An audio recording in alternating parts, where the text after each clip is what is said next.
Hello, good morning. Good morning, teacher. Hi, hello.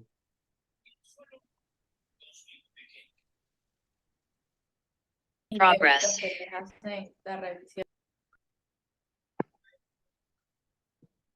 Hello, hi, how are you? Good morning. Good morning, very good morning to all of you. Welcome.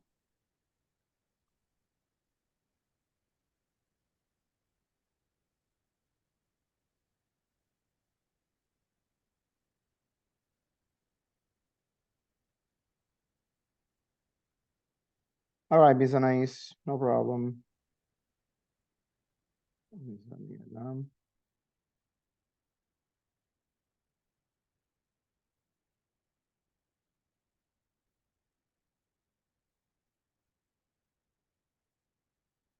Mr. Mauricio is coming in.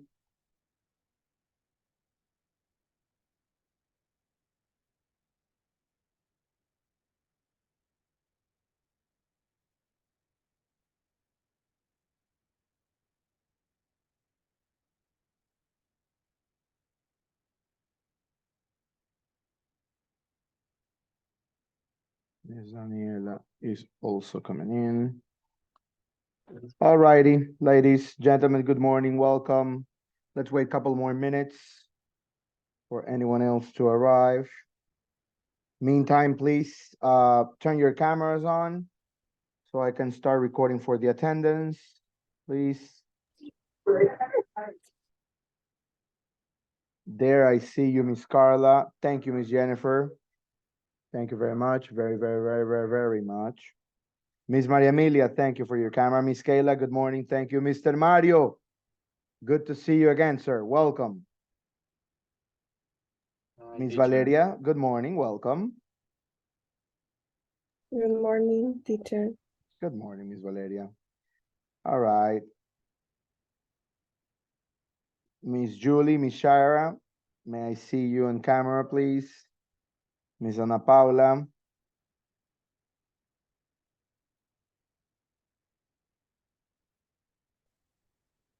Mr. Jose, Miss Maria Paula, can you please turn your cameras on?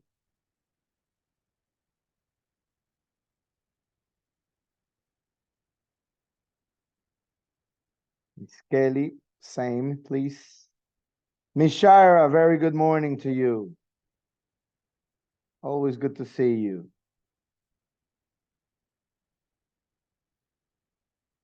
Miss Naomi is joining in. Thank you, Miss Julie. Thank you, Miss Ana Paula. Mr. Mauricio is coming in. Thought he was not.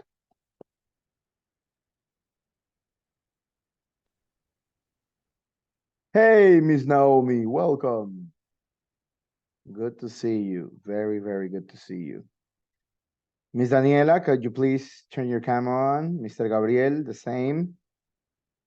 Mr. Mauricio, I thought you were. Mr. Gabriel, welcome. An honor to have you in our class, sir. Hi, thank you. Welcome. Okay. Mr. Jose Merchan, welcome. Good morning. Good morning, teacher. All right. Very good. Roberta, I do not see you. I do not see you. Okay.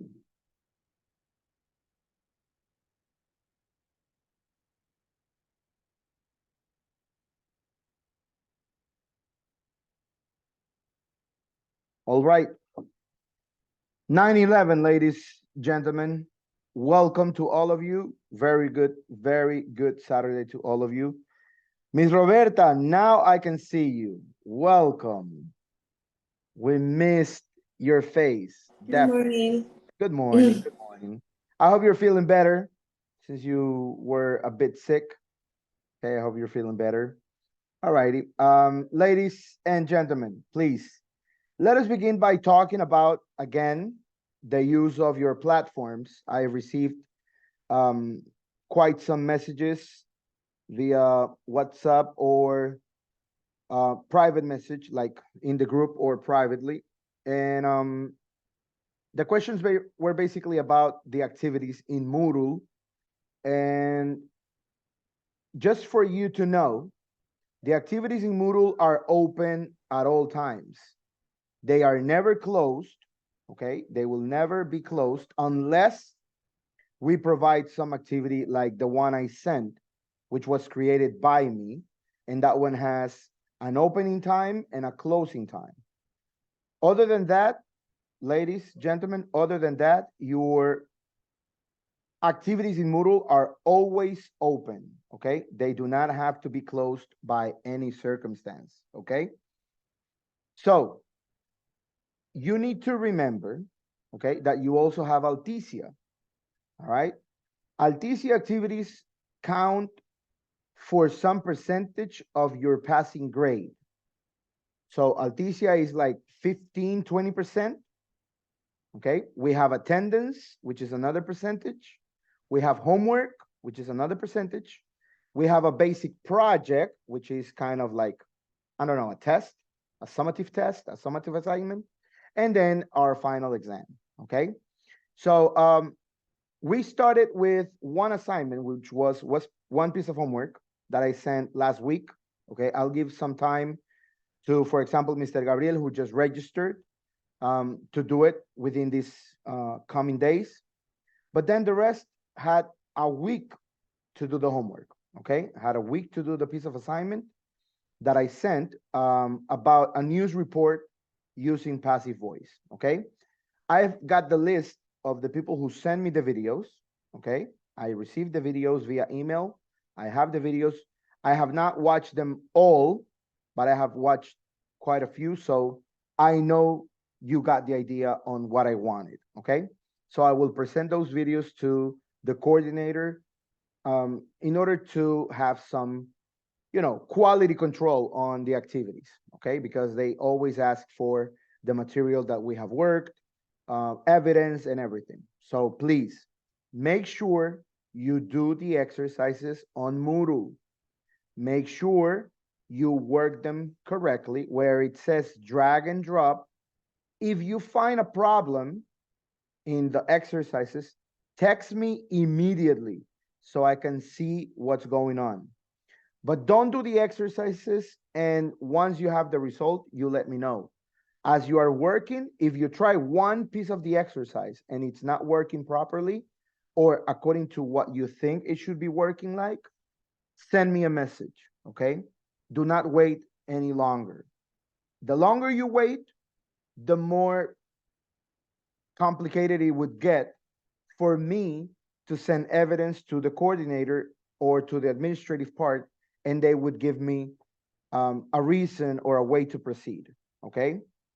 So make sure you work on Moodle, make sure you work on Alticia, make sure you register to the classes every day as we have Saturdays and Sundays, okay? Ladies and gentlemen, please, let us begin with what we need to know, what we need to see as real life English. So my question is, how many of you, you can use your hand emoticon, your hand reaction in the Zoom. How many of you have actually traveled to the USA? How many of you have traveled to the United Kingdom?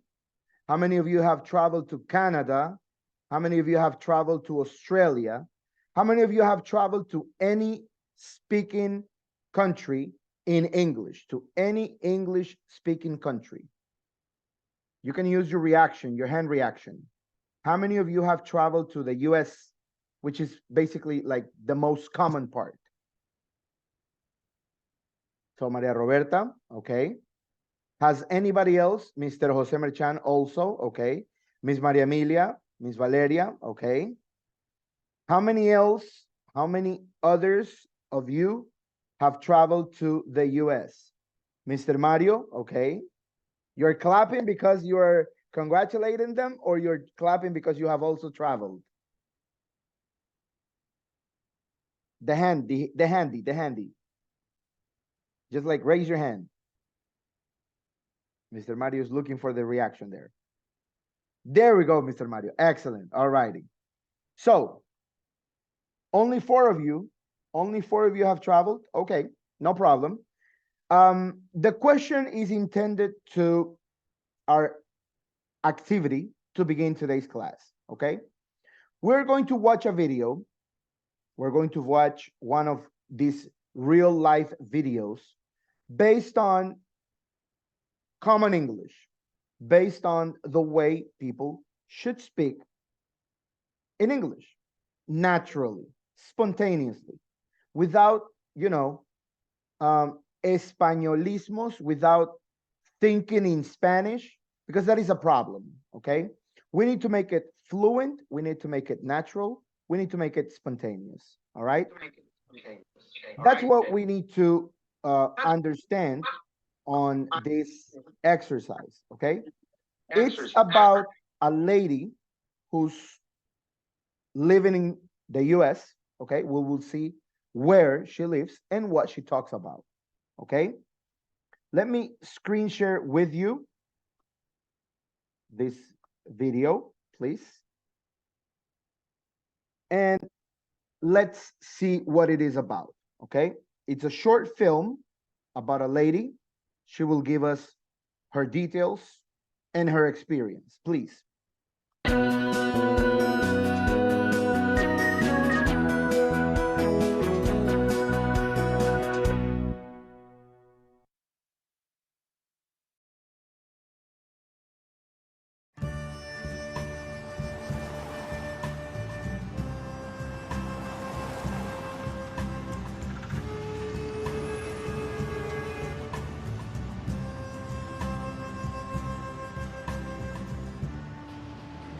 Hi, my name's Jean Godo. I'm from New York City and I'm a huge movie fan.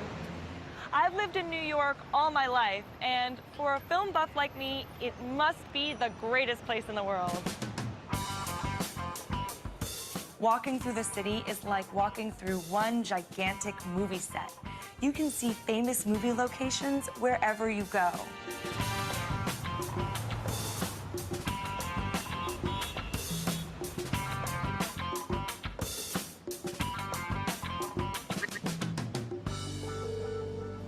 This is Cortlandt Alley in Chinatown. It might not look iconic, but it's probably the most famous alley in the world. The Hollywood version of New York is full of dark, secret alleyways like this.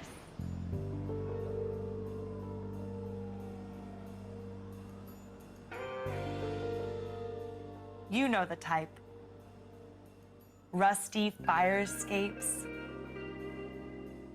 graffiti on the walls, and trash on the ground.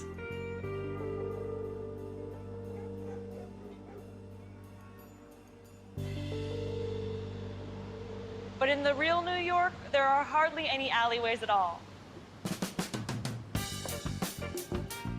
So this one little alley has appeared in many blockbuster films, like Crocodile Dundee,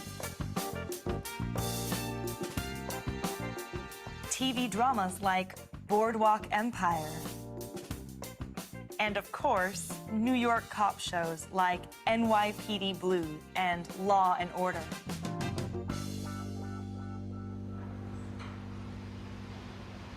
Unlike in the movies, the real Cortlandt Alley is perfectly safe.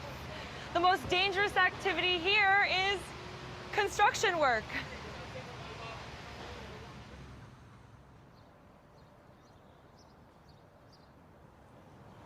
This is Flushing Meadows Corona Park in the borough of Queens.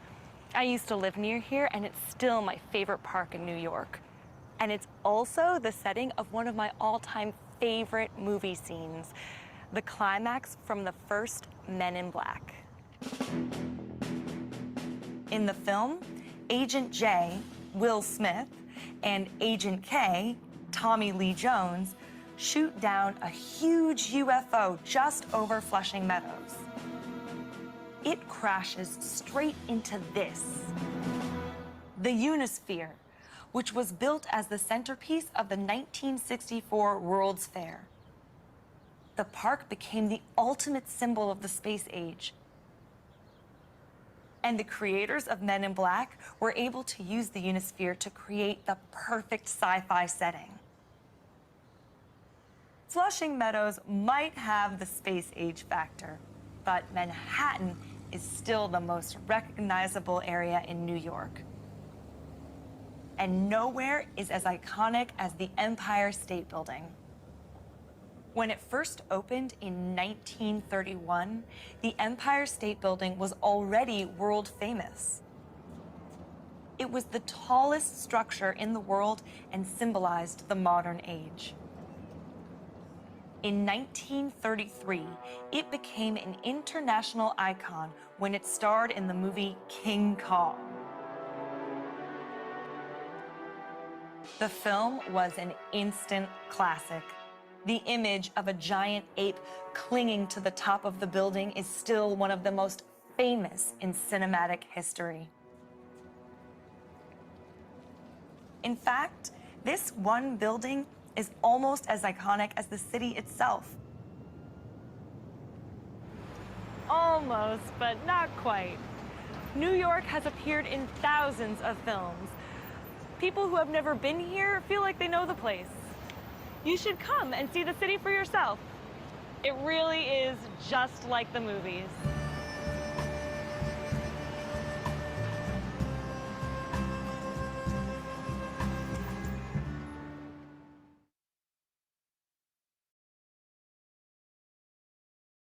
Ladies, gentlemen, how do you like the video?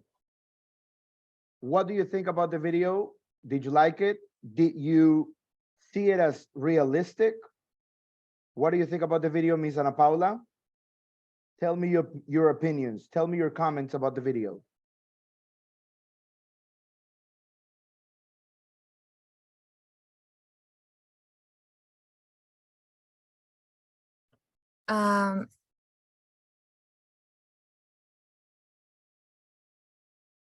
Um, I'm listening. okay. I I just like don't the I just don't video. want you to see my face as I want you to be natural and spontaneous. Okay. Don't feel Eh, judged. I like the video because about the movies and some I watched or in another not. Okay. For example, King Kong. You have I not don't- watched King Kong. No. Okay. All right. All right. It wasn't in your time, I think. It was like it's a very old movie, like from the 80s, probably, or early 90s.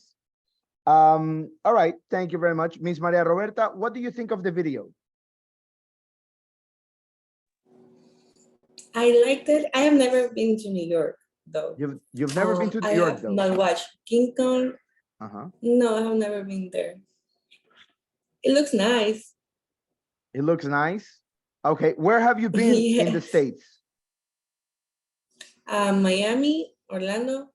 Okay, you've been to Florida then. I All like right. Disney and All right. shopping, so I have never been to New All York. right. All right. So New York is not meant for shopping. New York is more for sightseeing and walking and everything. Okay. I understand. I understand. No problem. Mr. Gabriel Avila, how do you like the video? What do you think of it? I like when she said to the walls, Okay. the walls, and when she explained to Empire State. Uh-huh. Very good. Yeah, that's all. Okay. Very, very good. All righty. So I typed some things via chat box. Okay. Take a look at those, please. Take a look at those words that I typed via chat box. They're very interesting, as probably you may have heard of them, or probably you had not heard of them before, but now you see them. Okay. She used the term film buff. She said she was a film buff. What do you think a film buff is, based on what she said throughout the entire video? What is a film buff?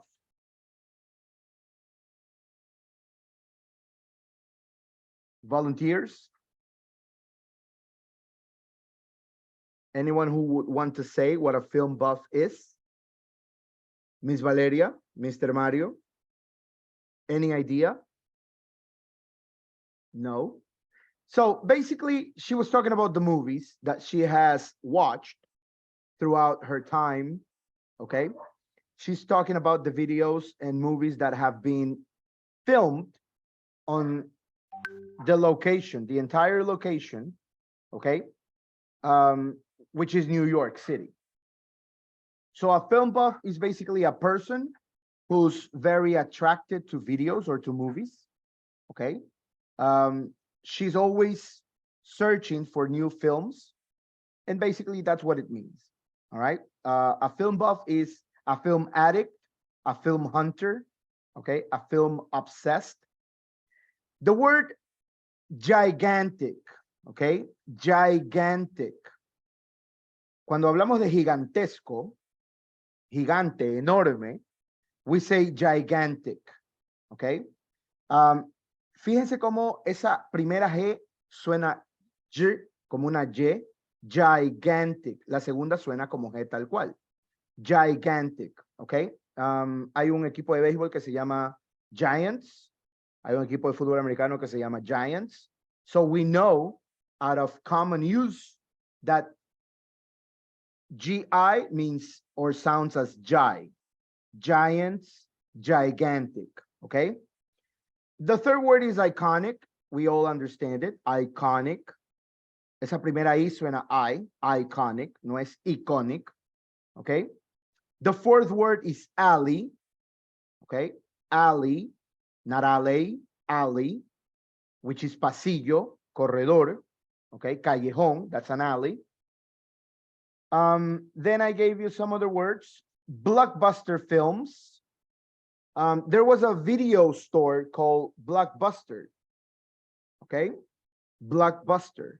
What is the meaning of Blockbuster? Blockbuster is a film or a movie that is very successful. That's Blockbuster, a movie or film that is very successful. The borough of Queens. She talked about two boroughs in New York City. Do we know the meaning of the word borough? It sounds as prestar or tomar en préstamo as borrow, but this one is borough.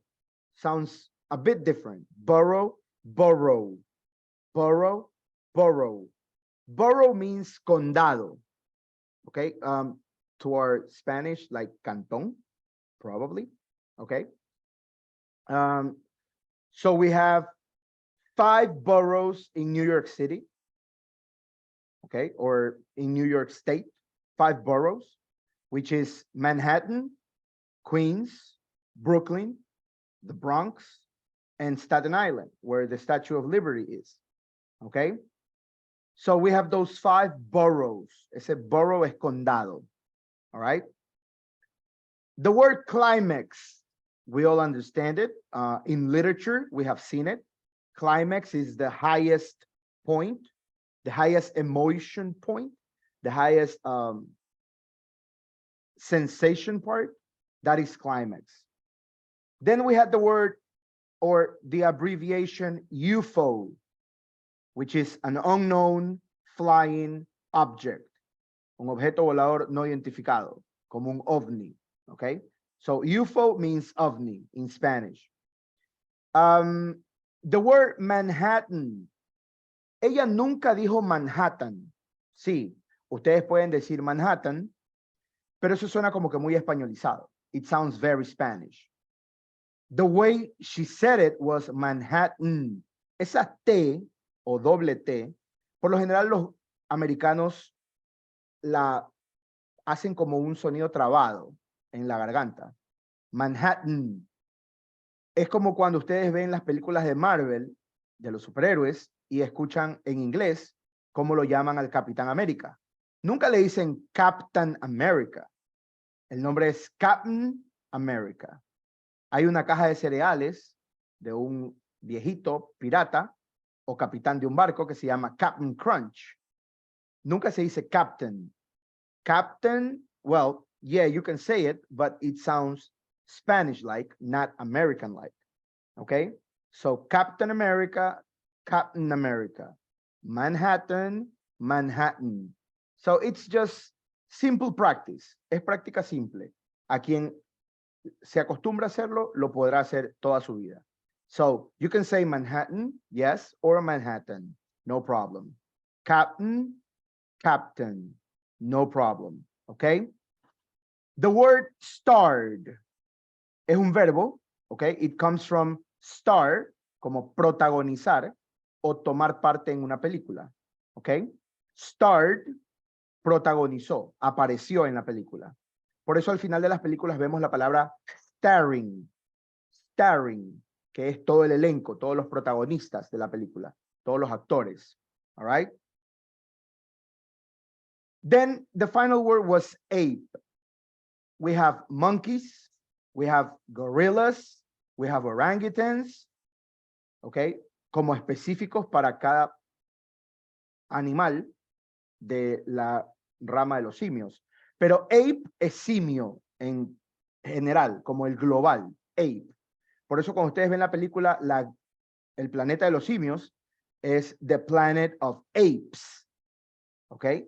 No tiene nada que ver con monkey, no tiene nada que ver con gorilla, no tiene nada que ver con orangutan. Pueden haber varios tipos de, pero la clase general, su familia general es ape. Okay? Very, very good. Questions with these words, ladies, gentlemen? Mr. Mario, any word that you find particularly interesting?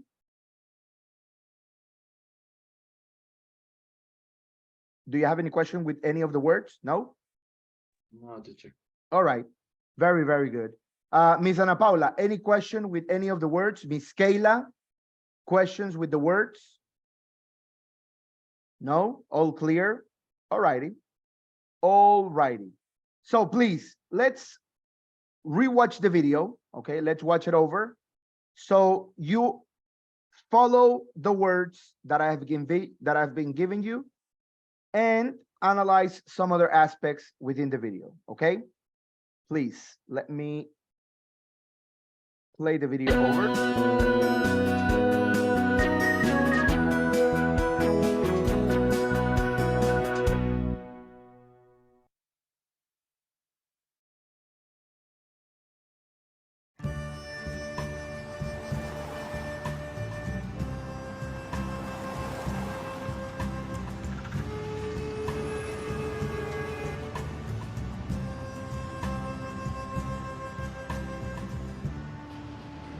Hi, my name's Jean Godo. I'm from New York City and I'm a huge movie fan.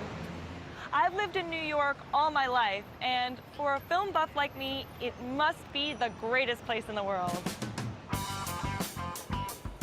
Walking through the city is like walking through one gigantic movie set. You can see famous movie locations wherever you go.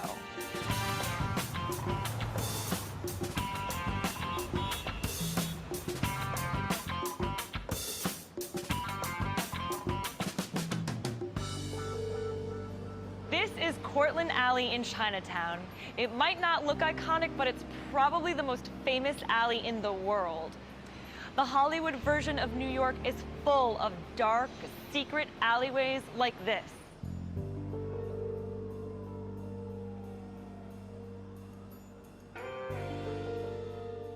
You know the type.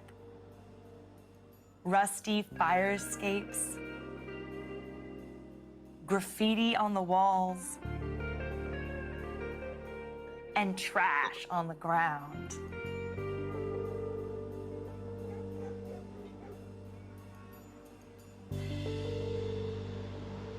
But in the real New York, there are hardly any alleyways at all.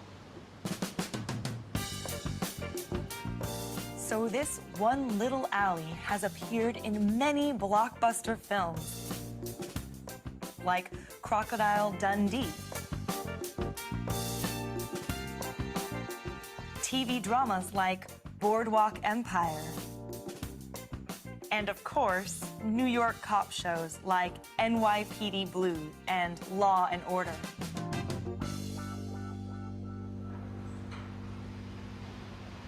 Unlike in the movies, the real Cortlandt Alley is perfectly safe. The most dangerous activity here is construction work.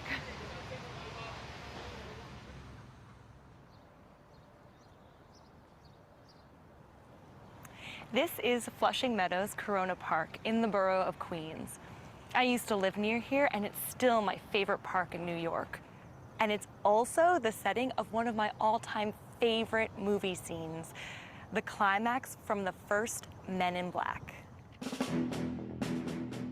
In the film, Agent J, Will Smith, and Agent K, Tommy Lee Jones, shoot down a huge UFO just over Flushing Meadows. It crashes straight into this, the Unisphere, which was built as the centerpiece of the 1964 World's Fair. The park became the ultimate symbol of the space age. And the creators of Men in Black were able to use the Unisphere to create the perfect sci-fi setting. Flushing Meadows might have the space age factor, but Manhattan is still the most recognizable area in New York. And nowhere is as iconic as the Empire State Building. When it first opened in 1931, the Empire State Building was already world famous. It was the tallest structure in the world and symbolized the modern age. In 1933, it became an international icon when it starred in the movie King Kong. The film was an instant classic. The image of a giant ape clinging to the top of the building is still one of the most famous in cinematic history. In fact, this one building is almost as iconic as the city itself. Almost, but not quite. New York has appeared in thousands of films. People who have never been here feel like they know the place. You should come and see the city for yourself. It really is just like the movies.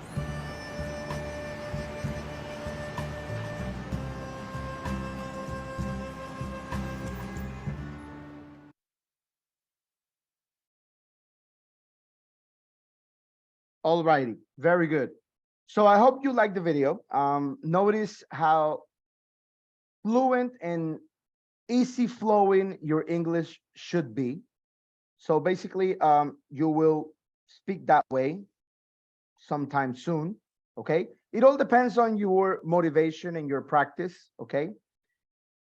A real question is, how much English do you really use on your day-by-day activities, on your daily activities, on your everyday activities? How much English do you really use every single day?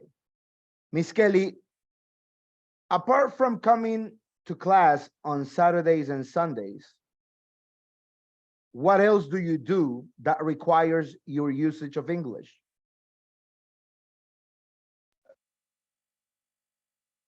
To be honest, nothing. That's what I like. Honesty is the first woman that I find honest in this world ever since I was born, except my mom. Sorry, Miss Roberta. That was the only way to get your attention, Miss Roberta. Miss Brianna, I had her walking up right now because of my statement.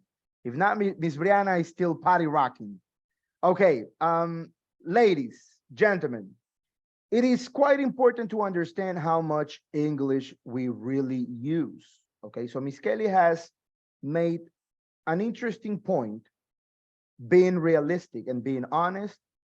She doesn't use English apart from being in class. Miss Brianna, where else do you apply your usage and your knowledge of English? Nowhere. Okay. Miss Roberta, what about you? I mean, it's not that I speak in English, but when I see a TV show, I see it in English, or my phone is in English. Okay, but that's something I explained on the very first day. Those are input mechanisms. There are two types of mechanism to learn English. There are two types. One that is input, what comes in. So that's basically your eyes and your ears. And the output mechanism, which is what comes out or what goes out, which is your mouth and your hand as you write. Okay. So yeah, we can continue with the input. We can typically say, but mister, I listen to music in English. Okay. That's input. All right. You're gathering information in your head. You're recycling information. You are retrieving information. But mister, I watch movies in English. Every time I go to the movies, I want to see it in English with no subtitles, or probably with subtitles if the movie is complicated. Okay. Again, that is input. But what about the output? Does any of you send emails in English? Ever? Miss Valeria, do you send emails in English? No. Mr. Mario, do you send emails in English? No. Miss Julie? No. Like, for example, when you text me via WhatsApp, how many of you have done it in Spanish? Okay, so I've received some messages in Spanish, private messages, but in the group, you know you have to do it in English. So Miss Ana Paula, like for example, yesterday, she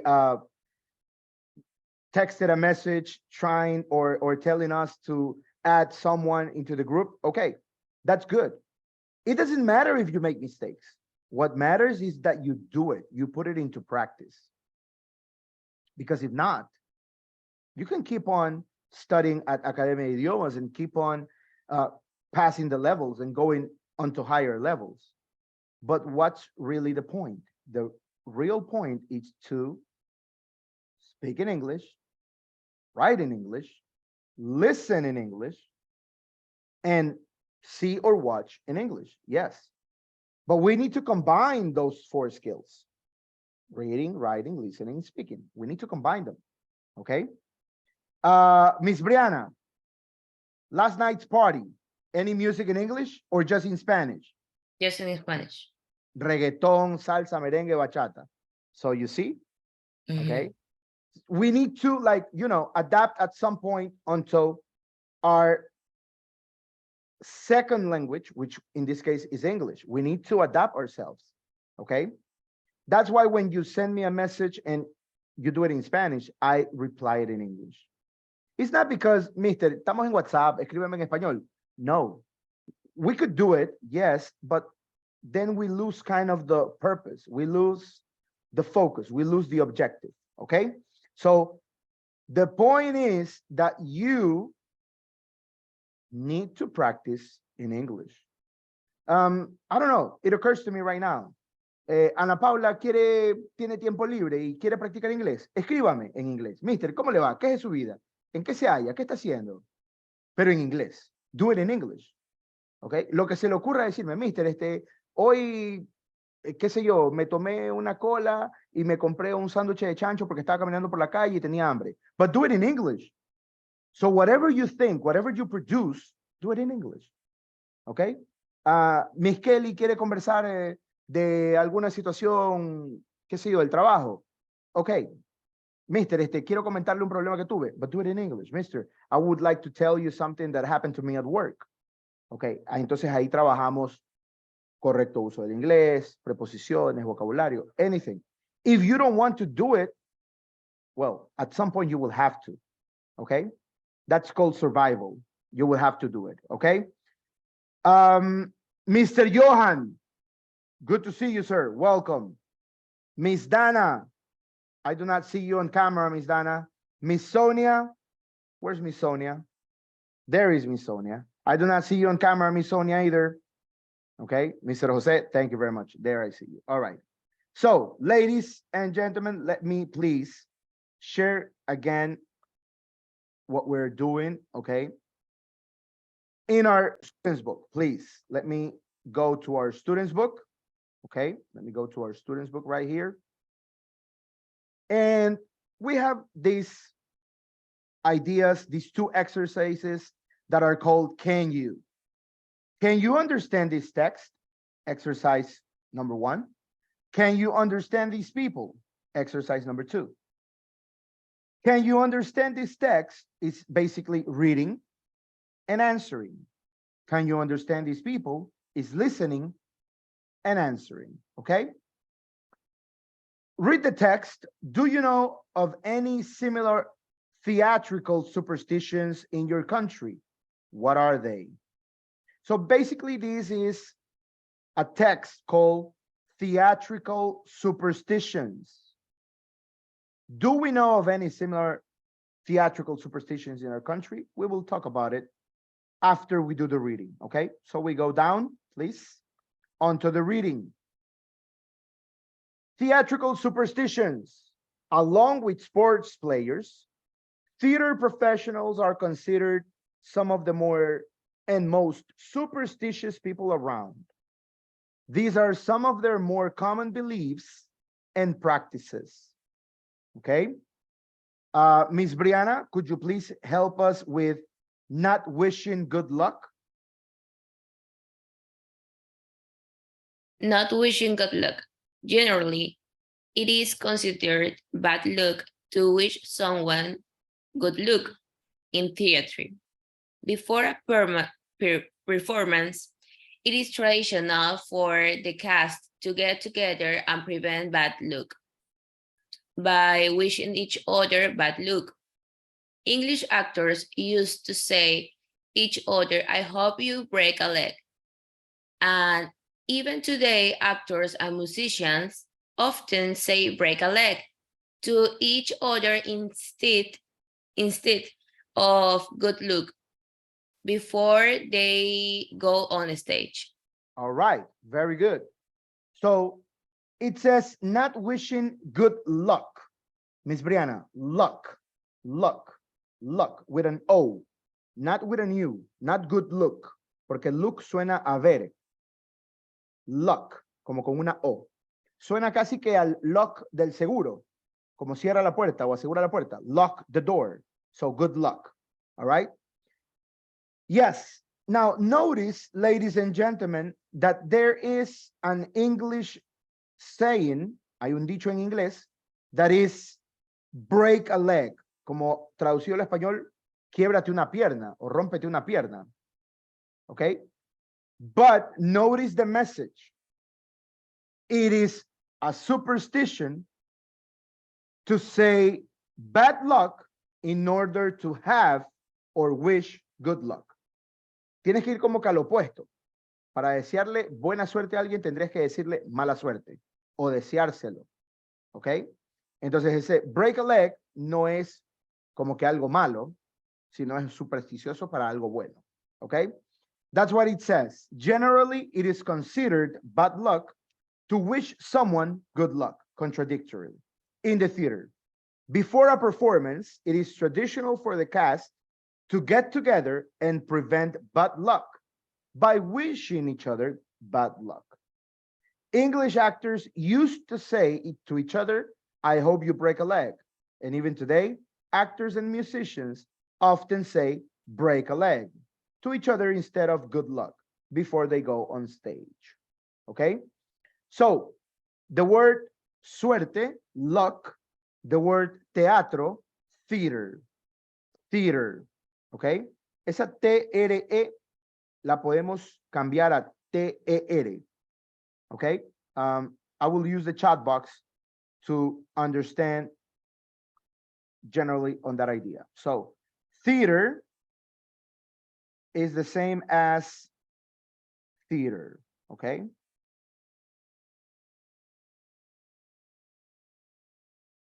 Yes, Mishaya, yes, I know. So theater and theater. What is the difference between one and the other? ER, American, RE, British. ER is American, RE is British. It's like, for example, we could see this word and we could see this other.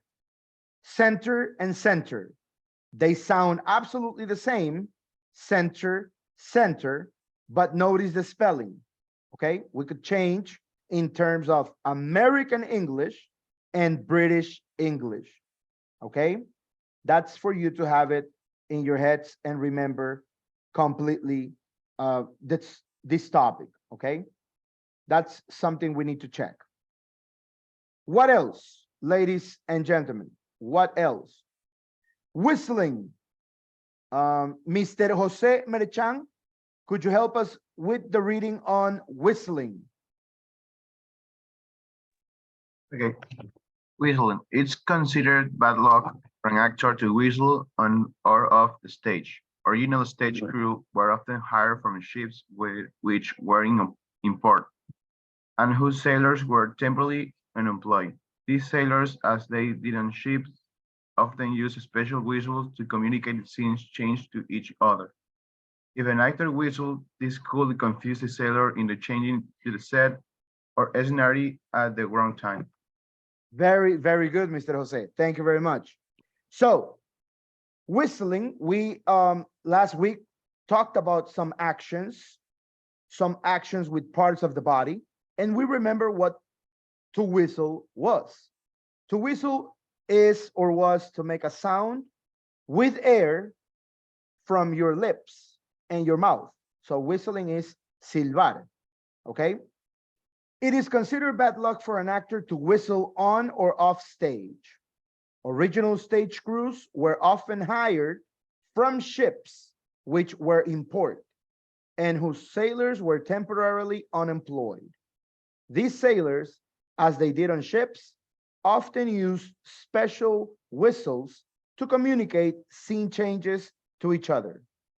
If an actor whistled, this could confuse the sailors into changing the set or scenery at the wrong time, okay? Scenery, scenes. Scenery, scenes. Esa SC en escenario o en escenas solamente suena scenery, scenes. No le vamos a poner una E por delante. Ese es un error muy español, ¿ok? Cuando nosotros tenemos una palabra con S, when we have a word that begins with the letter S, we should not use, under any circumstance, the word E, okay? So here I'm giving you an example. We have school. We just need to focus on the S. School. School. I'm going to school.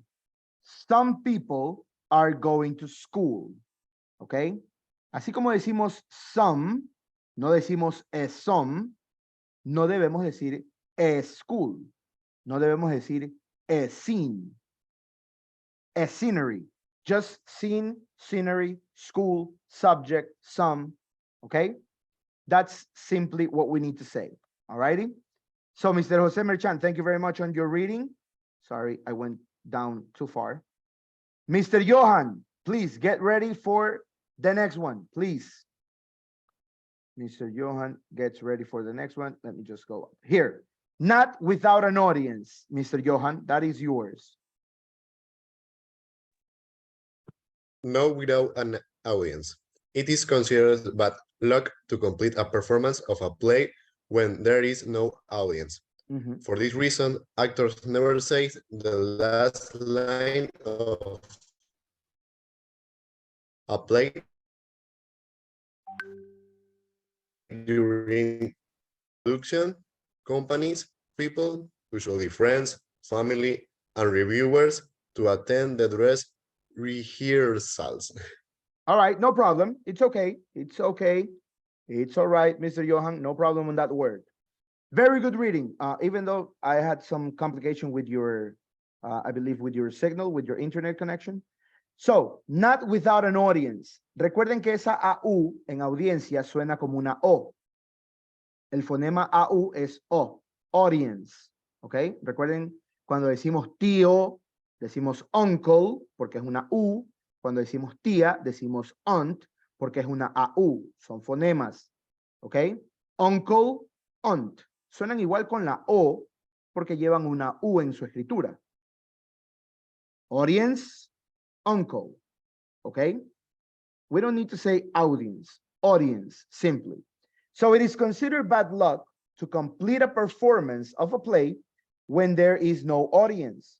For this reason, actors never say the last line of a play during rehearsals, or some production companies allow a limited number of people, usually friends, family, or reviewers, to attend the dress rehearsals. Esa palabrita rehearsals significa ensayos. It means ensayos, okay? It means practices. It means drills. As you want to understand ensayos, okay?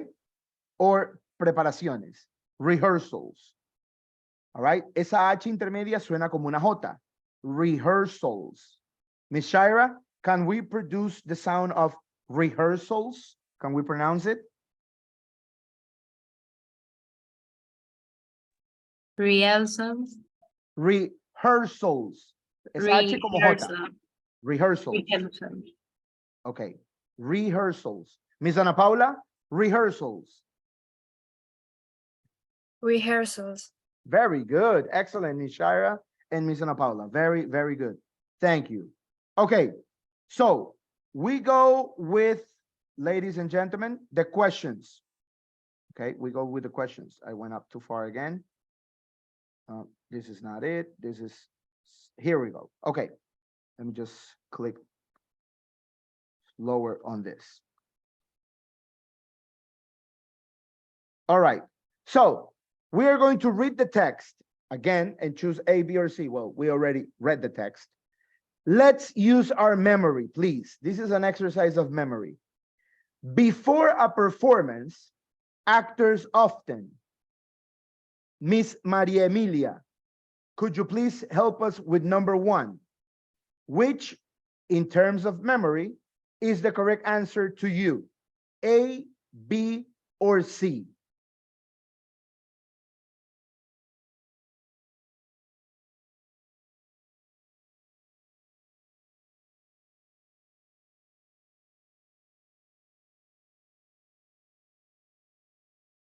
Yes, yes. No, no. Maybe, maybe.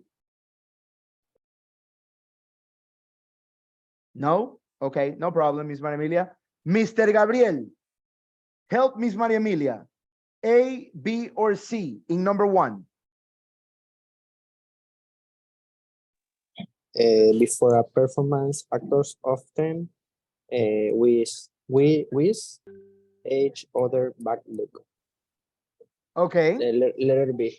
Letter B. Yes, Mr. Gabriel. Excellent. Before a performance, actors often wish each other bad luck. Wish each other bad luck. Very good. Number 2. Let's go with number 2. Miss Brianna, what do you think number 2 is? Could you please read it completely? Whistling in a theater. Whistling in a theater is considered unlucky because I think it's the letter A. It used to cause problems for the scenes changers. Okay, so Miss Brianna, whistling. Haz un sonido de whiz y luego le pones ling. Whistling. Ok, ahora únelo un poquito, pero tipo gringo, no tan guayaquileña. Whistling. Very good. Whistling in a theater. Esa palabra te está causando mucho problema. Theater. Very good. So whistling in a theater is considered unlucky because, yes, letter A is the correct answer. It used to cause problems for the scene changers. It used to cause problems for the scene changers. Very good. Mr. Mario, please, number 3.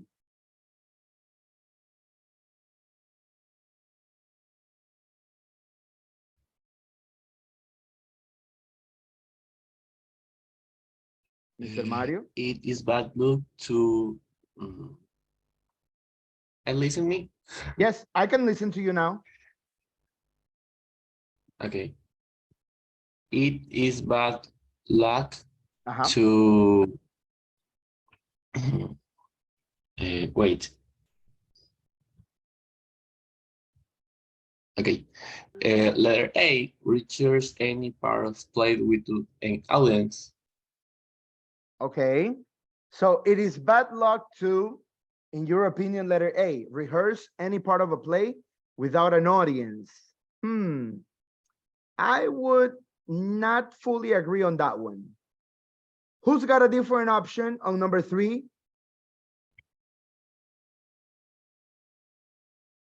Letter B. Here. C, Who said letter C? me. Get to the end of a play when nobody is watching. Okay. What makes you say that, Miss Brianna?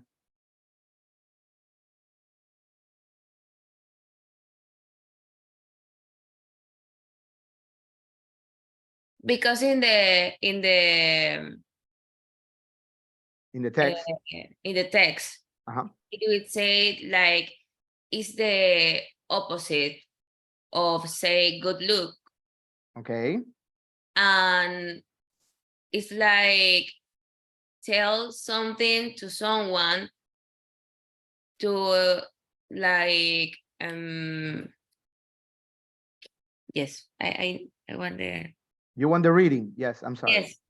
Let me, here it is. No. Can you see it? Yes. Okay. So it is considered bad luck to complete a performance of a play when there is no audience. That's why it's letter C. Yes. Yes, letter C said that it was bad luck to complete a play without any audience, where there was nobody there. That was basically what we had, okay? Nobody looking to you. Exactly, nobody looking to you or no one looking at you during the play. Yes, yes, yes, yes. Okay, ladies and gentlemen, here it says the word believes in the first paragraph, in the first fragment on this reading. Can anybody tell me the meaning of the word believe? What is a belief with an F? It's right here. Belief. Like customs. Like customs or customs. Customs, customs. How do you pronounce it? And how do you spell it? Customs. Customs or customs? Okay. So, Ms. Brianna, I understand your idea. Yes, beliefs are thoughts and ideas that we have in our customs, and it says customs. Okay, in our customs. Okay, in our customs, customs, that's a different sound because one is custom como disfraz o traje, the other one is custom as costumbre. Okay, so we have this one, costumbres. Okay, very good. Yes, yes, yes, yes. Now, sorry. We have this exercise on, can you say this in English? Okay. And before that one, we have the exercise on, can you understand these people? All right. Can you understand these people? In the street, we're going to watch and listen to 5 people, and then we're going to answer the questions about them. Okay.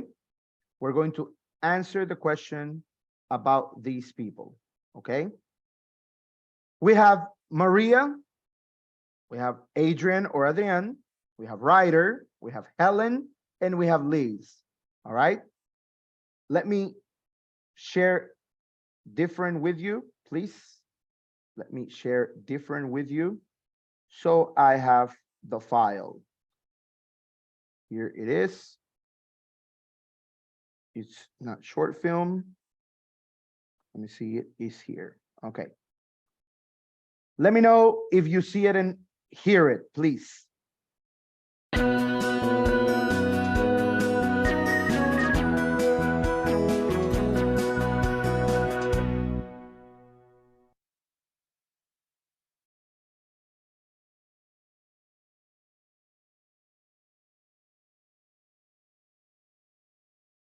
Can you see the video I'm presenting?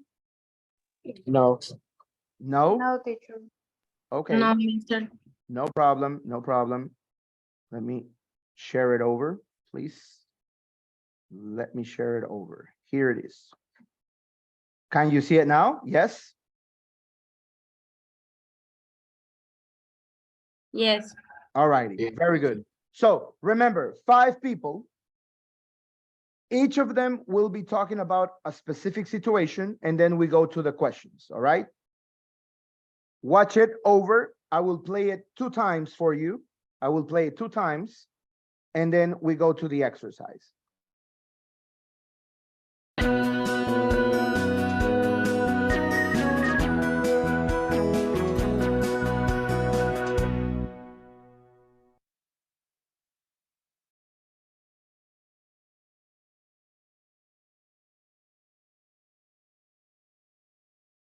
Do you prefer doing sport or watching it? That's quite a difficult question. I think maybe I like both, but maybe I prefer watching the sport because I can watch a wide variety then. What sport do you do? Oh, I go running. 5K, 10K, that's the most I'll do. Yeah. What sports do you most like watching? I most like watching Formula One and athletics. Why? Well, the Formula One, I don't know. I got into it because my dad used to watch it, and so I watched it at the same time. And now I keep up with it, and I'm interested in the people that do it and things like that. So yeah, and the athletics because I run, so there's a connection there.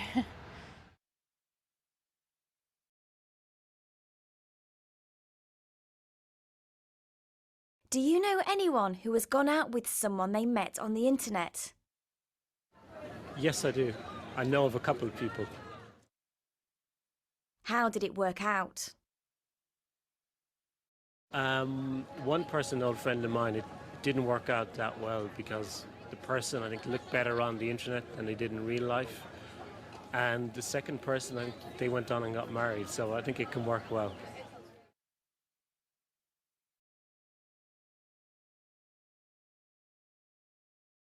Have you ever cheated in an exam? Yes, many. How did you cheat? Oh, I've used all different types of techniques. Sometimes I've written things on my palm. Other times I've just put a book on my lap. Sometimes I've put answers on my cell phone. But it was only for subjects that I really didn't like, and I knew that would never have anything to do with my career. So I didn't feel bad about cheating on a math test. Were you caught? I don't think I've ever been caught, no. I'm really good at it.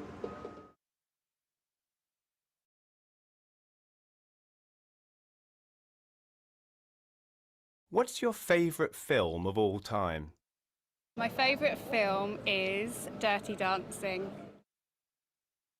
How many times have you seen it? Probably about 25. Why do you like it so much? Because it has romance, it has dancing, which I like, and it has nice, good-looking men.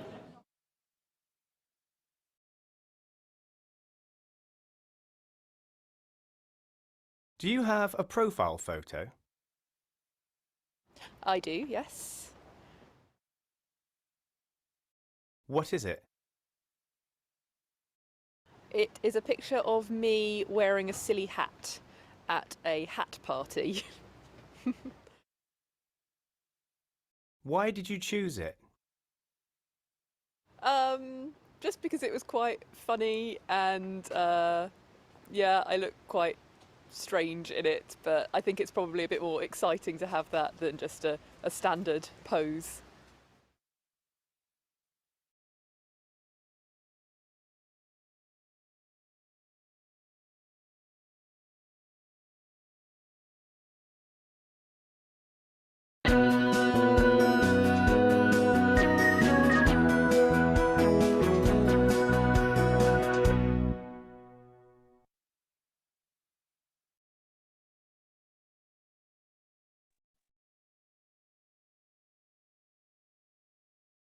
Do you prefer doing sport or watching it? That's quite a difficult question. I think maybe I like both, but maybe I prefer watching the sport because I can watch a wide variety then. What sport do you do? Oh, I go running. 5K, 10K, that's the most I'll do. Yeah. What sports do you most like watching? I most like watching Formula One and athletics. Why? Well, the Formula One, I don't know. I got into it because my dad used to watch it, and so I watched it at the same time. And now I keep up with it, and I'm interested in the people that do it and things like that. So yeah, and the athletics because I run, so there's a connection there.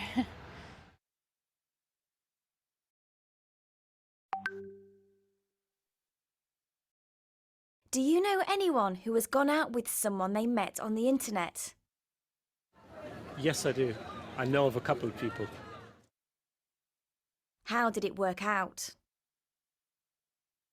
One person, an old friend of mine, it didn't work out that well because the person, I think, looked better on the internet than they did in real life.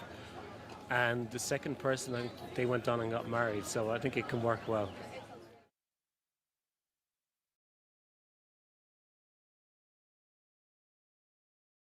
Have you ever cheated in an exam?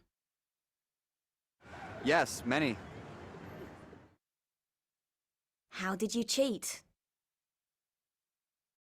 Oh, I've used all different types of techniques. Sometimes I've written things on my palm. Other times I've just put a book on my lap. Sometimes I've put answers on my cell phone. But it was only for subjects that I really didn't like, and I knew that would never have anything to do with my career. So I didn't feel bad about cheating on a math test. Were you caught? I don't think I've ever been caught, no. I'm really good at it.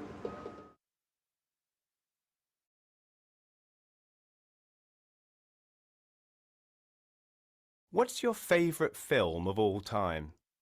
My favourite film is Dirty Dancing. How many times have you seen it? Probably about 25. Why do you like it so much? Because it has romance, it has dancing, which I like, and it has nice, good-looking men.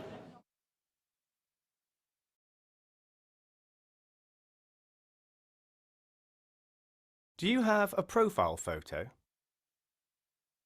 I do, yes. What is it? It is a picture of me wearing a silly hat at a hat party. Why did you choose it? Just because it was quite funny and yeah, I look quite strange in it, but I think it's probably a bit more exciting to have that than just a standard pose.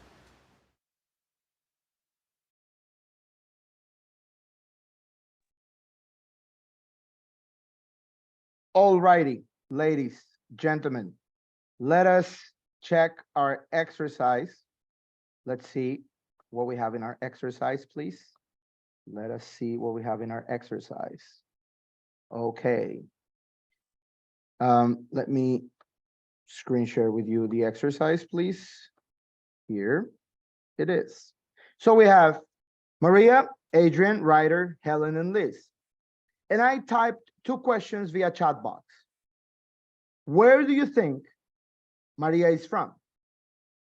According to her accent, where do you think she's from? In the UK. Mr. Jose says the UK. What made you say she is from the UK, Mr. Jose? What evidence do you have? Well, I don't know, her accent is like very different. Yeah, How to her accent is the typical British type that is like articulated, like slower, at a very slower pace. Adrian, the same, British. I made the question also about Ryder. Where is Ryder from? Where do you think he's from? Anyone? Miss Dana?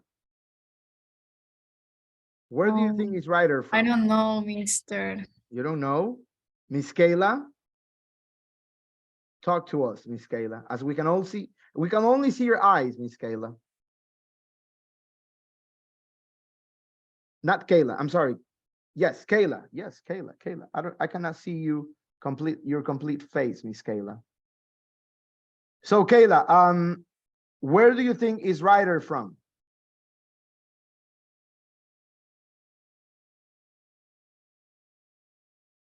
If not, Kayla means Ana Paula?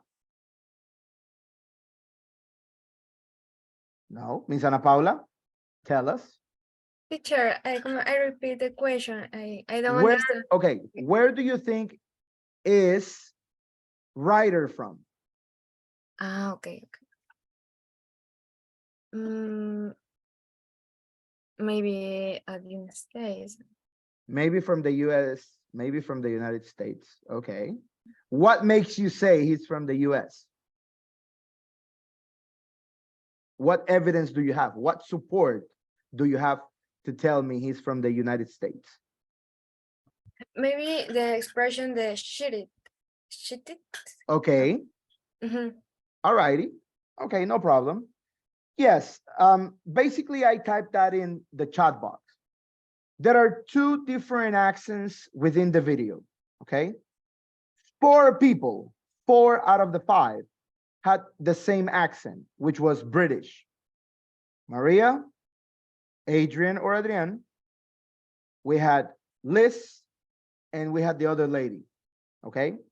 It was 4 people with the British accent. 1, it was Ryder with the American accent, okay? Within this idea of accents and different types of accent, we had some questions there. Miss Ana Paula mentioned the word cheat or cheated, well, which was conjugated in the past simple. What is the meaning of cheat, ladies and gentlemen? What is the meaning of cheat?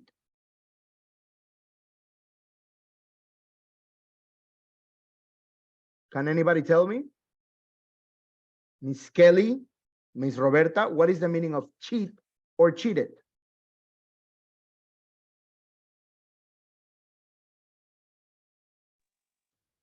When you do something that is not okay or right according to the rules or the society. Okay, good. Very good. Yes. Talking about context or applying context, the guy was talking about exams or tests. So to cheat, ladies and gentlemen, means copiar. Okay. Now, there's always this confusion in Spanish thinking people. When we say copiar, we have 2 understandings. Copiar como tomar apuntes, that is copy. Okay? Copiar. But when you say copiar, de hacer trampa, that's cheat. Okay? Engañar, that is cheat. En términos de pareja, en términos sentimentales, cheat, hacer trampa, engañar. Okay? Cheat en términos de evaluaciones o en términos de educación es copiar, hacer trampa. ¿Ok?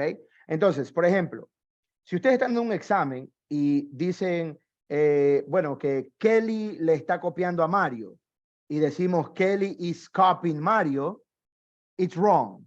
¿Ok? It's absolutely wrong. Wrong in understanding and wrong in usage. So Kelly is cheating from Mario. Ella está copiando de la hoja de Mario o de los ejercicios de Mario. Kelly is cheating from Mario. Haciendo trampa, copiando. Ahora, si Kelly no tiene ciertos apuntes y los toma del cuaderno de Mario, ahí no usamos cheating, ahí usamos copying. Kelly is copying from Mario's notes. Okay? Notice the difference. Cheating versus copying. Cheat versus copy. They are not the same. All right? This guy, Ryder, also used the word lap. What is the meaning of lap? He said, when he was asked, how did you cheat? Well, sometimes with writings on his palm or with a book on his lap. What is the meaning of lap?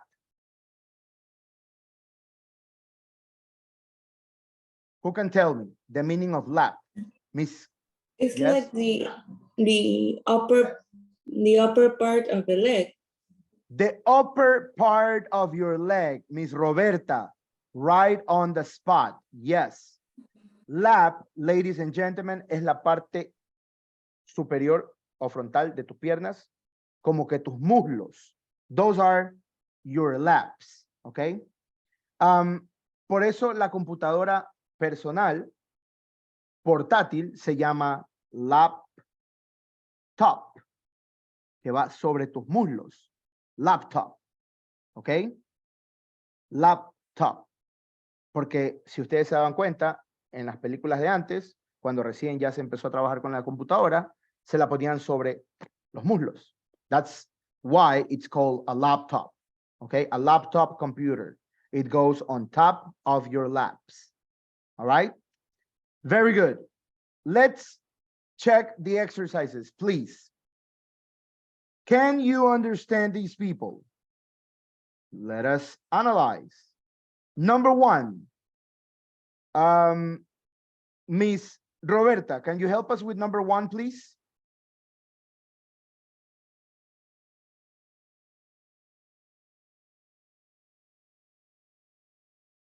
I think it is Maria start watching Formula One because of her father.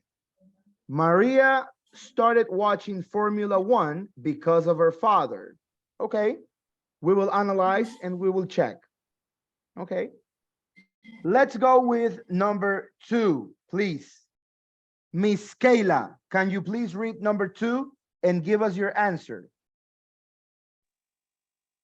An old friend of Adrian who was using online dating. Leader B. Thought the person looked younger on the internet. Younger on the internet. Very good. Okay, we will check. We will check. Okay. Number three, Mr. Johan, please. Ryder hasn't cheated by, I think that is C, looking at another student exam. Okay, sounds about correct. Sounds about correct. Miss Valeria, could you help us with number four, please? Helen likes Dirty Dancing because it makes her laugh. Okay, probably. And Miss Carla, can you help us with number five, please?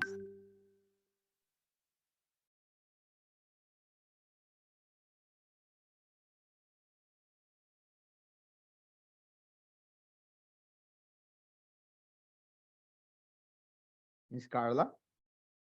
Number 5, Carla Alvarez. Sorry, teacher. My internet is bad. Okay. Did you watch the video, Miss Carla? Es que lo escucho entrecortado. All right, no problem. Miss Shira, can you help us with number 5?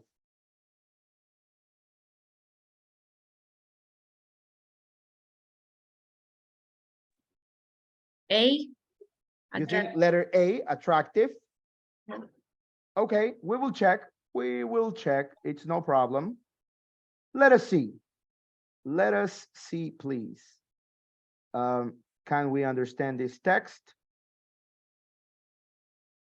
The answers are not here. Let me go up, please. So writer. Can we understand these people? So number 1 was letter B. She started watching Formula 1 because of her father. Number 2, letter A, thought the person looked less attractive in real life. Number 3, letter C, writer hasn't cheated by looking at another student's exam. Yes, Mr. Johan.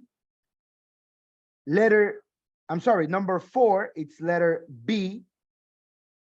Helen likes Dirty Dancing because some of the actors in it are attractive.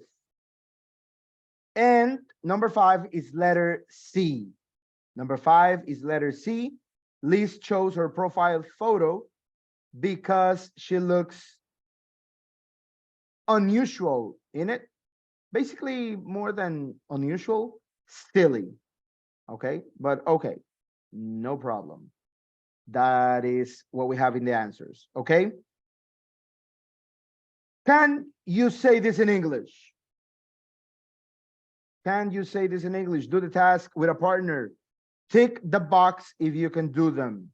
Okay. Talking about, ladies and gentlemen, talking about what you can and can't do, what you are able and what you are not able to do. From these 4 descriptions, which can you do? Which can't you do? Mr. Mario, notice the 4 descriptors. Which of them can you do? Which of them can't you do? Which of them would you give a tick?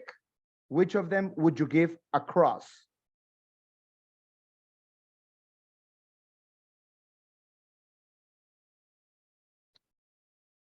Eh,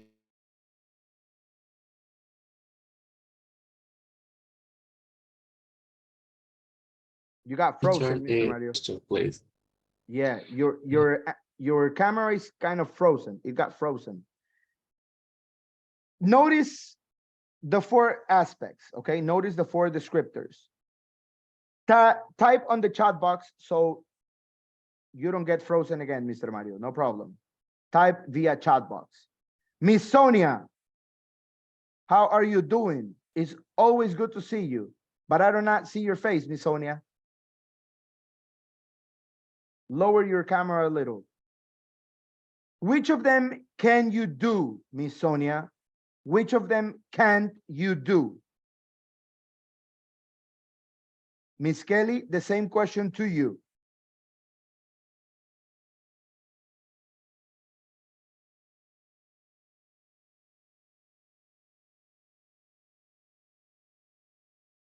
Miss Sonia, Miss Kelly, which of them can you do? Which of them can't you do? Based on what? On my skills. On your skills, of course. Mister. Miss Sonia, hello. Hello. Hello. Always a pleasure. La, No me diga la, no Spanish. la que es la 2, puedes oír Avatar Fantasies. Okay, you can tell me number 2, 3 past and 3 present habits of yours. Number 2 is habits. La número 2 es hábitos. Can you tell me about 3 past and 3 present habits? Okay. Yeah, that's all right. Miss Kelly, talk to me. All of them. All of them. All righty. Very good. Miss Brianna, what about you? Which of them can you do? Which of them can't you do? Maybe all of them. Maybe all of them. Okay. All righty. Miss Julie, what about you? Which of these can you tell me? Which of them can you not tell me?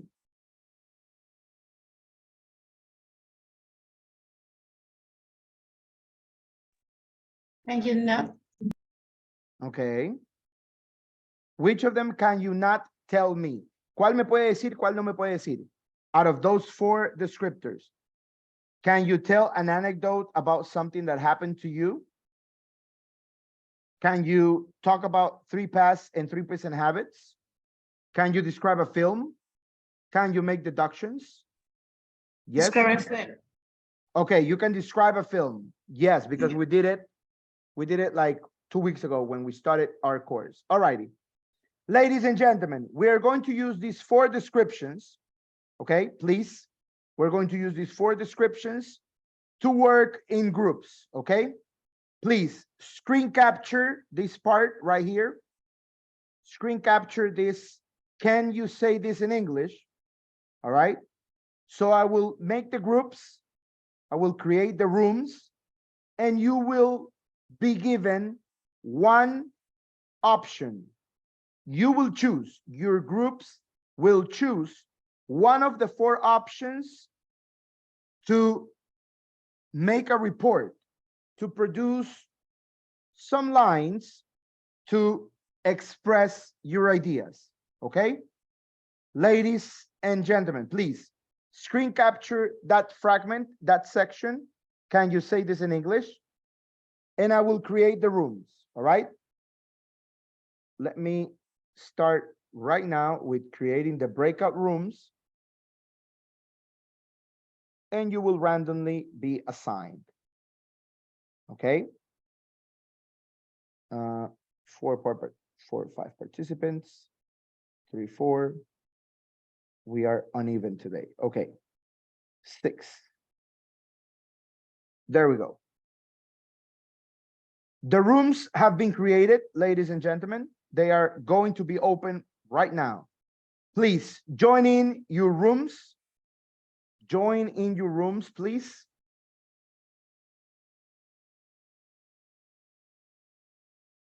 Okay. Join in your rooms.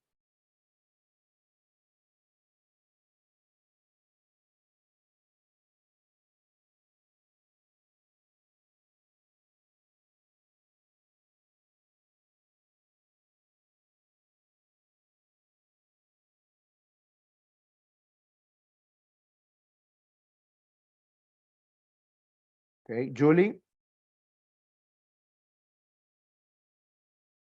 Joining your room, please.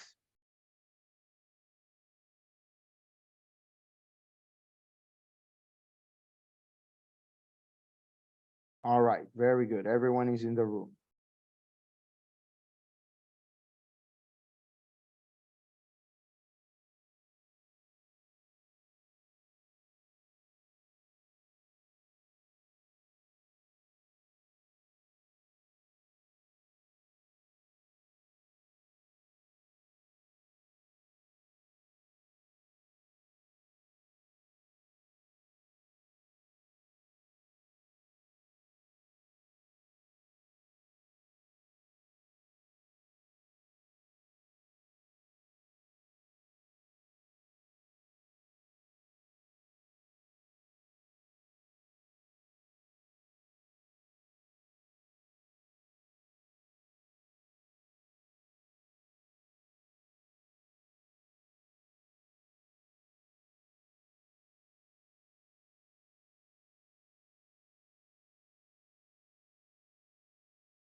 Hello.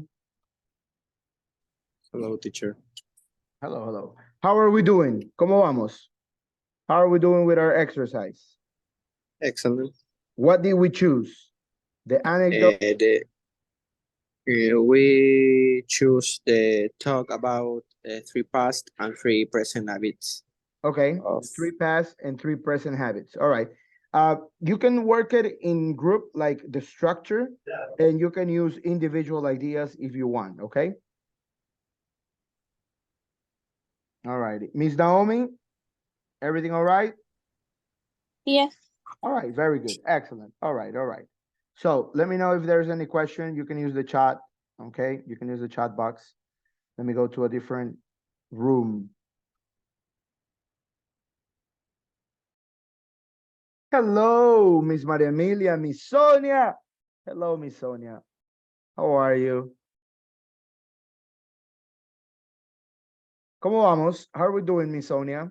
Mr. Jose, how are we doing? We think we are finished. Okay. What did we choose? Which descriptor did we choose? The movie one. The movie one, describing a movie. All right, all right, all right.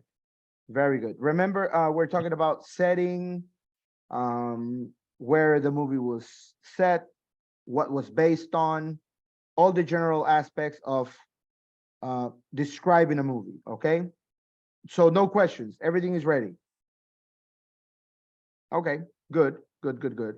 I suggest Miss Sonia to be the formal speaker of the group, okay? I think she should talk on behalf of everyone. Right, Miss Sonia? Usted va a ser la locutora, Miss Sonia, la presentadora. Yes?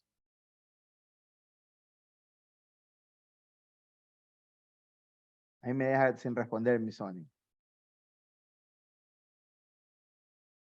Okay, okay. No problem, Miss Sonia. Okay. Let me go to another room, please. You still have. Hello, hello. Miss Kayla, Miss Kelly, Mr. Johan, and Mr. Mario. How are we doing? ¿Cómo vamos?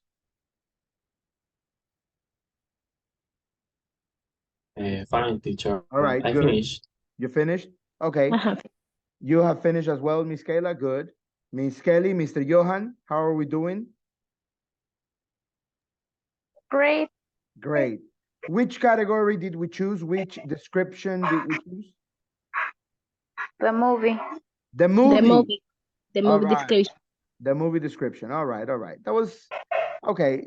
You are trying not to get complicated. That was the less complicated one. All right. Very good. Let me go to a different room, please. We still have 4 or 5 minutes. Let me go to a different room. Okay, let me go to Caroline's. Pero no pongamos algo más negativo. Ajá. Yo hice. Los caché a toditos. Hello, hi.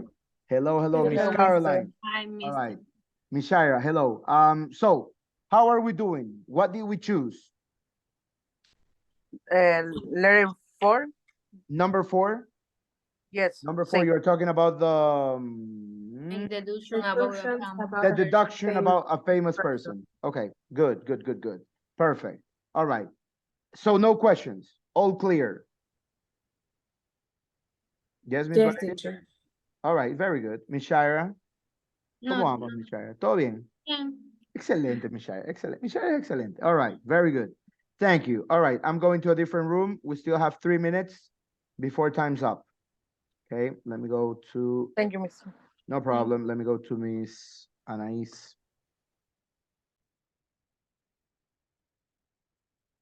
Ladies, ladies, ladies.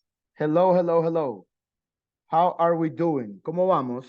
Miss Julie, Miss Brianna, Miss Anais, how are we doing?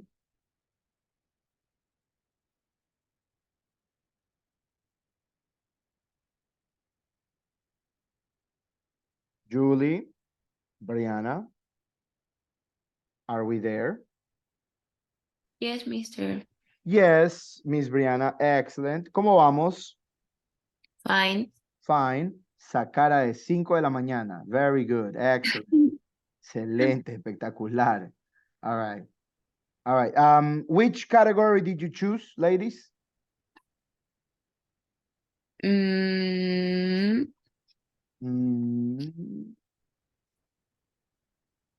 Number the 1, 2, 3, or 4? number, number 2. The movie. No. Talk about Oh, the 3 habits. and 3 present habits of yours. Very good. Excellent. Excellent. All righty. Very, very good. Cuando diga el número o la número, Brianna, no diga de. The number, no. Solamente diga number. Number 1, number 2. Y ahí se interpreta el número o la número. No problem. All right. Okay. Thank you. Very good. All right. All right. We still have 2 minutes. Let me just leave the rooms.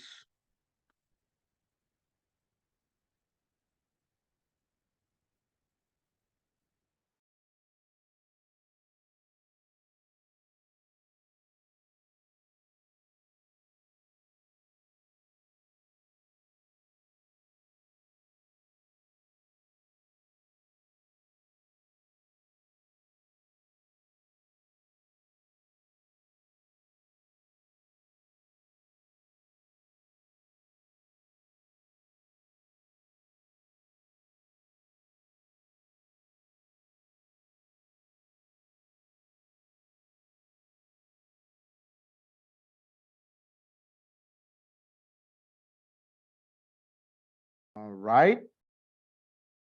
Miss Ana Paula, how are we doing? Everything all right? Yes, perfect. Perfect, perfect, perfect. Perfecto.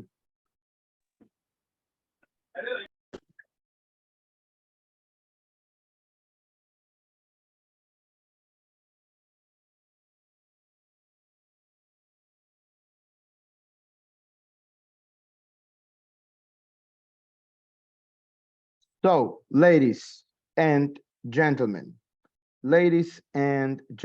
please, let us check. Let us check, all right? So, what do we have? Miss Caroline, could you please begin with your group on your production, on your presentation? Okay. I say number 4, make deduction of a famous person using might be, must be, and can be. All right. Que tengo anotada acá. No problem. I use might be this as possibility action is Shakira might be dating Lewis Hamilton. Okay, so she might be dating Lewis Hamilton. Very good. Yes, I like that one. All right. Who else was in your group? Shamira, Valeria, Shaira, Valeria, y Mauricio. All right, very good. So, Miss Shaira, do you have any other idea about deduction? Yes, Shakira new song can be dedicated to Piqué, and Shakira must be divorcee from Piqué. Okay, very good, very good. Shakira's new song might be dedicated to Piqué, and he or she or they can be divorcing or getting divorced. Okay, very good. Yeah, we all know Shakira's songs are all dedicated to Piqué. It's no problem. Yeah, that's like normal news. All right, who else was in that group, Miss Shaira? Miss Valeria, right? Was Miss Valeria there? No? Yes? Yes, Miss Valeria. So, Miss Valeria, do you have any additional idea? No. No, it was just the 2 that we mentioned? Yes, Mr. one sentencing for must be, might be, and can Okay, be. all right, very good. All righty, I got you. Thank you very much, ladies. Thank you very, very much. Miss Kelly Briones, you and your group, you and your crew, tell us which description did you use and what are your ideas? Okay, we choose the one about the movie. The movie that we choose was Transformers. Okay, And this movie was about Autobots. Autobots is the name of the aliens. They are aliens, but their name is Autobots. okay, This movie took place in Peru, Machu Picchu. all right, the Machu Picchu ruins in Peru. Yeah, Very good, yes. took place in Machu Picchu, and the plot is about the Autobots are fighting against another kind of aliens from the same planet, and they Okay. want something that is called the key, and the key is for control the planet Earth. Uh-huh. They fight alongside with the humans. They to fight protect the alongside planet. with the humans. Very good, excellent. I like that idea. All right. So are With you team Optimus Prime or the other one? Optimus Prime, of course. I want to preserve my planet. Okay, so you're the good one. The other one is what? What's the name of the bad one? Decepticons, I think. Yeah, the Decepticons are the bad ones, right? Yeah. All right, very good. Excellent, excellent. So very sci-fi, Miss Kelly, very sci-fi. Okay, good. Who was there in your group, Miss Kelly? Who else participated in your group? Kayla. Kayla? I don't remember the name of the other Kayla one. and Mario. Sorry. Kayla and Mario. Kayla and Mario. And there's another guy, And but I Johan. don't remember. And Johan. yeah. Okay, And Johan. so Kayla, Johan, Kelly, and Mario. All right. So you all agreed on Transformers, the movie. All right. The last Yeah. one. You're talking about the last one. Yeah, the Okay. last one. The last one that was trailered in television, and it was like some sort of tiger, feline animal running and everything. Okay, Yeah. yes, I get you. Thank you very much, Miss Kelly. Miss Ana Paula, you and your crew, tell us, which description did you use? What is your presentation? The presentation is talk about three past and three present habits of yours. Okay, of us. Us. Okay. Very good, yes. Past habits is to procrastinate. Okay, Okay. Be pessimistic and to eat junk food. okay, and eat junk food. Junk food. Okay, Okay. good. Now, present habit is manage time.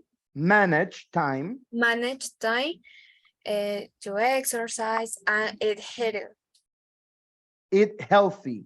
healthy. All right, very good. I like it. Okay. Some observation on that idea, Miss Ana Paula, and your group. Who was there in your group? Maria Roberta. Okay. I don't remember if Maria Emilia or Maria Paula. Okay, but one of the Marias. So you were in the Maria's room. Okay, no problem, no problem. So when we are talking about past habits, okay, we should say, or we should use the expression used to. Okay, used to as habits in the past, routines in the past, which is solía, solere. Okay, solía, solíamos, solían. Okay, so we used to eat junk food. Okay, we used to eat junk food. We didn't used to have time organization, for example, okay? We didn't used to have time organization. That is past, okay? Present habits. We do not use used to. Ojo, esta expresión de hábitos o rutinas pasadas solamente es para eso, rutinas pasadas. En el presente, cuando decimos yo suelo hacer algo normalmente o actualmente, no vamos a usar used to, vamos a usar tend to.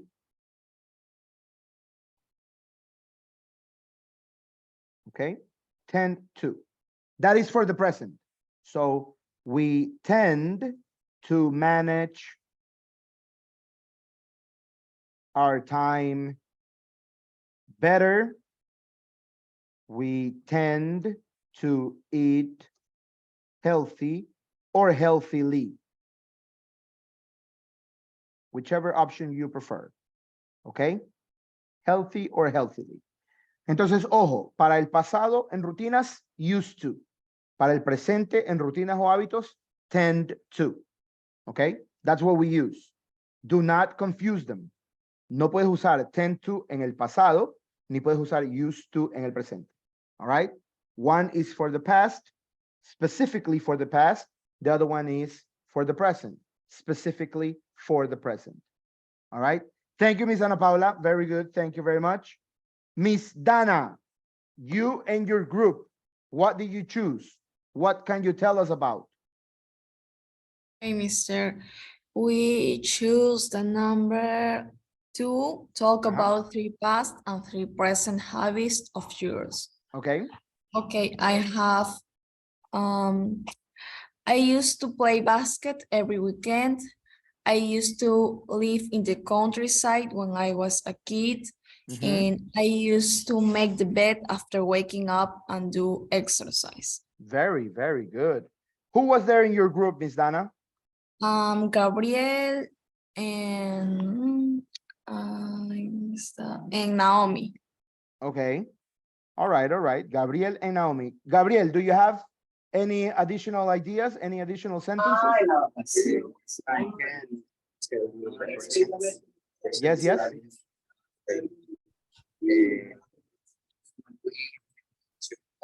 Make the bed after waking up and do exercise. Okay. We tend to take a bus every morning. Very good. Okay. We tend to make the bus, or we used to take the bus. No problem.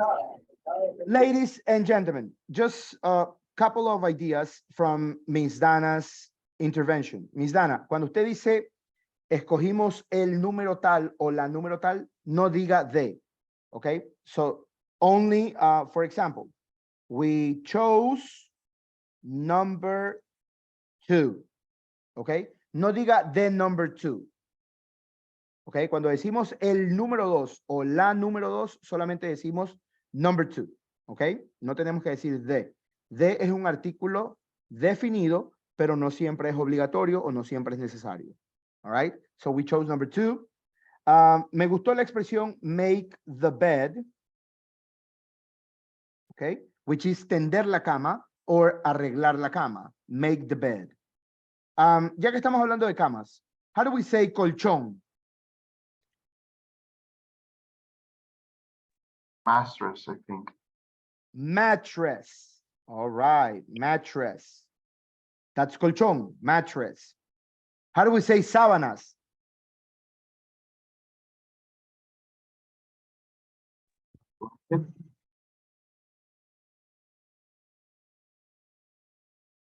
Sábanas, we call them sheets. Las sábanas. Como la hoja de papel, sheet of paper, la sábana es sheet. Okay? How do we say almohadas? That's more common. Pillow. Pillow or pillows? Yes. Pillows. Okay. Almohadas. Yes. Yes, Miss Dana. All right. That's basically for you to know. All right. Cuando hablas de bed, hablas de la estructura de madera como tal, ¿ok? La cama. Pero hay los componentes, mattress, sheets, pillow, ¿ok? El edredón, which is just a cover. También usas la palabra blanket para la cobija, ¿ok? La colcha, blanket, all right? Those are basically the components. Mr. Pablo, did you participate in any group?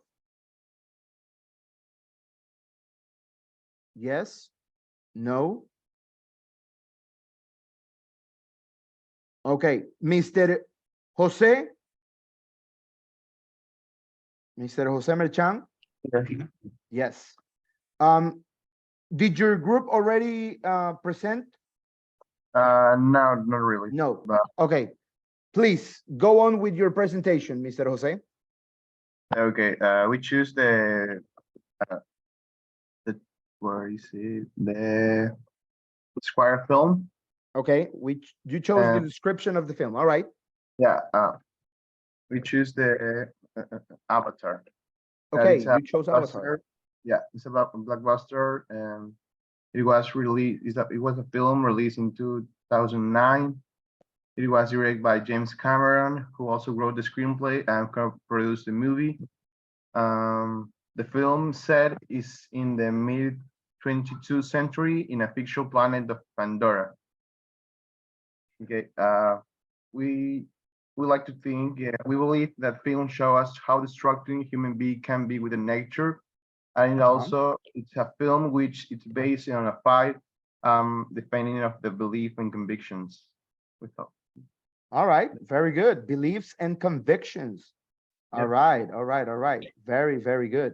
I like those words, beliefs, convictions, even though conviction is basically for like criminals when you're convicted. My conviction, like my belief, we just say belief. Cuando tú hablas de convicciones como criterio o creencias, basically we use the word belief, okay? En inglés como que conviction, como convicción, no existe tanto para la creencia, existe más para la condena. That's conviction, okay? Very good. I like your participation very, very much. All right. Ladies, gentlemen, any question with the exercises we have done so far? Is there any question with the exercises we have done for now? Yes or no? Talk to me. Yes or no? Ms. Brianna, questions? No questions. You sure? Really, really sure. All right. Miss Kayla, questions with the exercises? Yes, yes. No, no. Maybe, maybe. No. No. Okay. No problem. Very good. Very, very, very good. Okay. Let me just minimize this a little. Okay. And let's check on the workbook. Okay. I will give you some exercises via workbook for now, not for now, in a minute, okay? I will give you some ideas via workbook. Okay. Let me check here what we have. All right, let me check here what we have. And we have, yes. We'll go with unit number 7 right away. We'll start with unit 7. Let me close this media player. And we have us here. Okay. All righty. All righty. The view. Let's go with speaker only. Ladies, gentlemen, Extraordinary School for Boys. Unit number 7. We're talking about the first conditional. That's an idea that I want right now to understand for all of us, okay? For all of us to understand. Let me screen share with you, please. Here we are.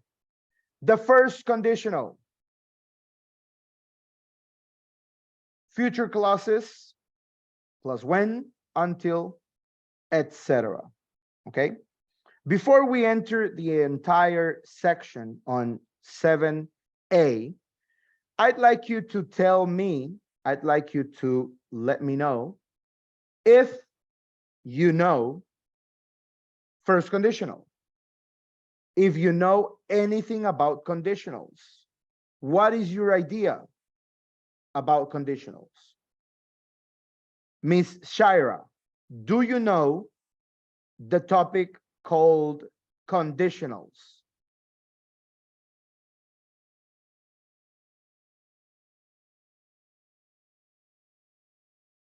Have you seen it before? Have you heard the term conditionals before?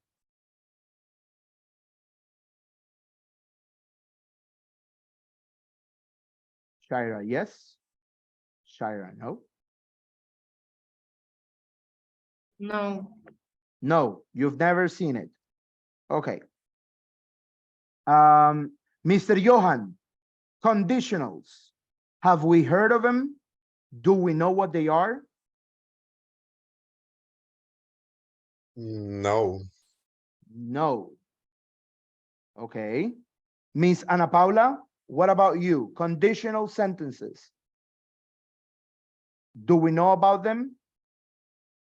I know You're not first sure? conditional. So the structure is if. The structure goes with if, yes. Yes. But there are many conditionals with if. Yeah. I know Mhm. at first. Okay. But you have some idea. You have a vague idea of what conditionals are. All right, no problem. Miss Julie, do we know about conditionals? Have we heard of conditionals before? No? Okay. Sonia, what about you? I'll ask you as the last person. Sonia, tell me.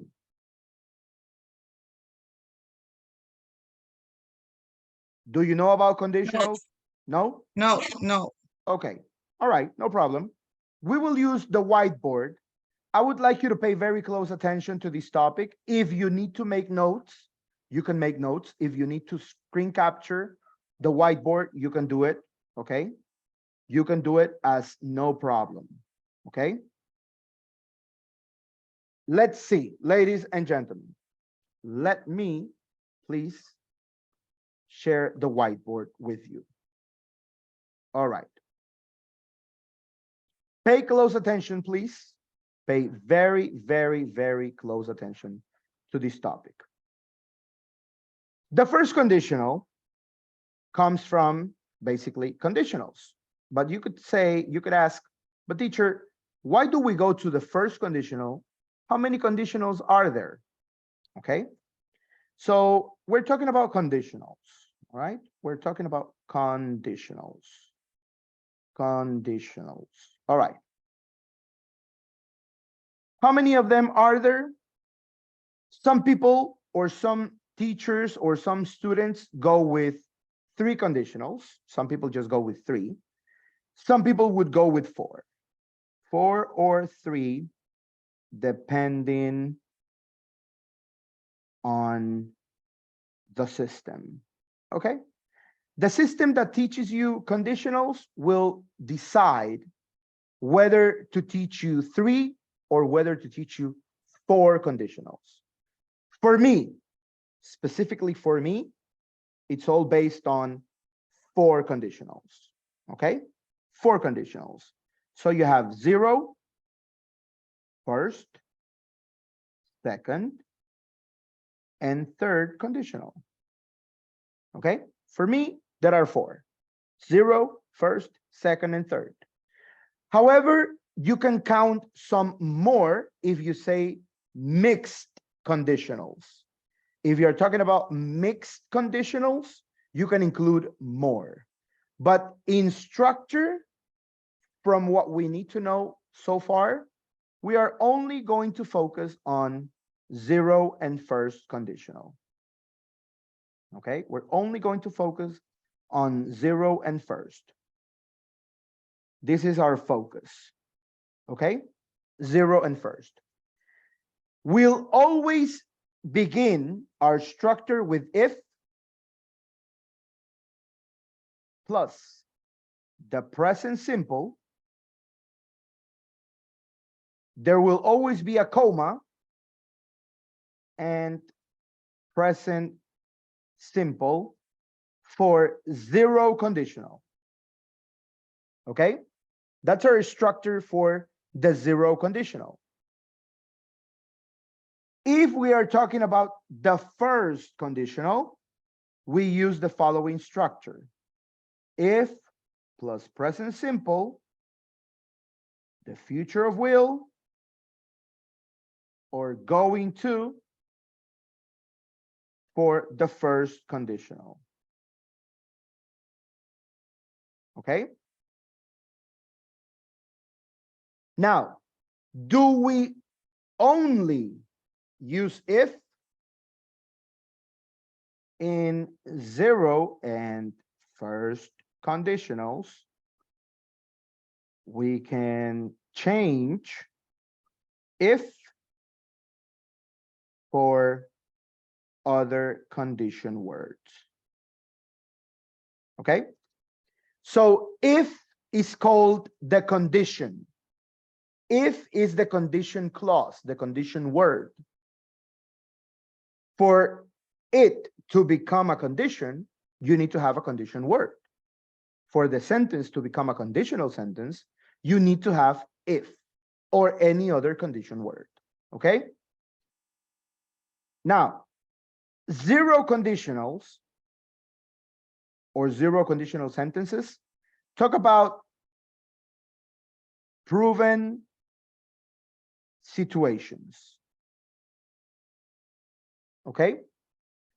Proven situations.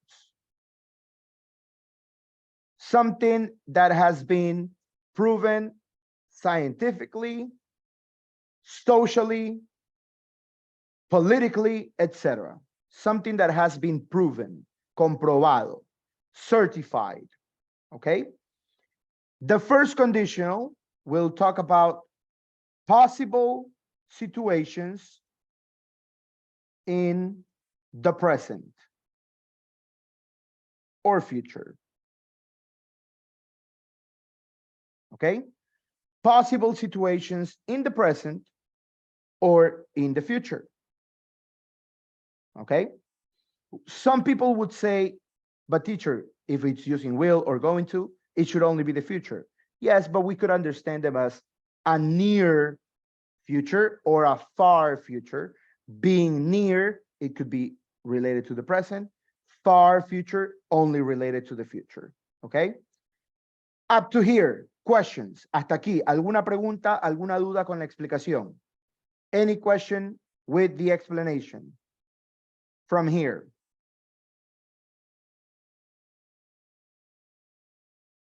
If you have any question, raise your hand. Si hay alguna pregunta, levante su manito en la reacción. Or make the question. Miss Caroline, questions? No? No. Okay, good. Miss Kelly, do you have any question with what you're looking at on the whiteboard? No? All right. Miss Julie, preguntas, dudas. Do you have any question? No. Okay. Miss Ana Paula, questions. All right. Miss Brianna, Miss Roberta, Mr. Mario, questions with the explanation on the whiteboard? No? All right. Roberta? No, I was going to say that I don't have any questions. Okay, good. Good. Miss Brianna, questions? No, mister. All right, very good. Okay. So let's go back. In 0 and first conditionals, we can change if for other condition words. That's something we need to establish in our heads, like totally. For now, let me go back here.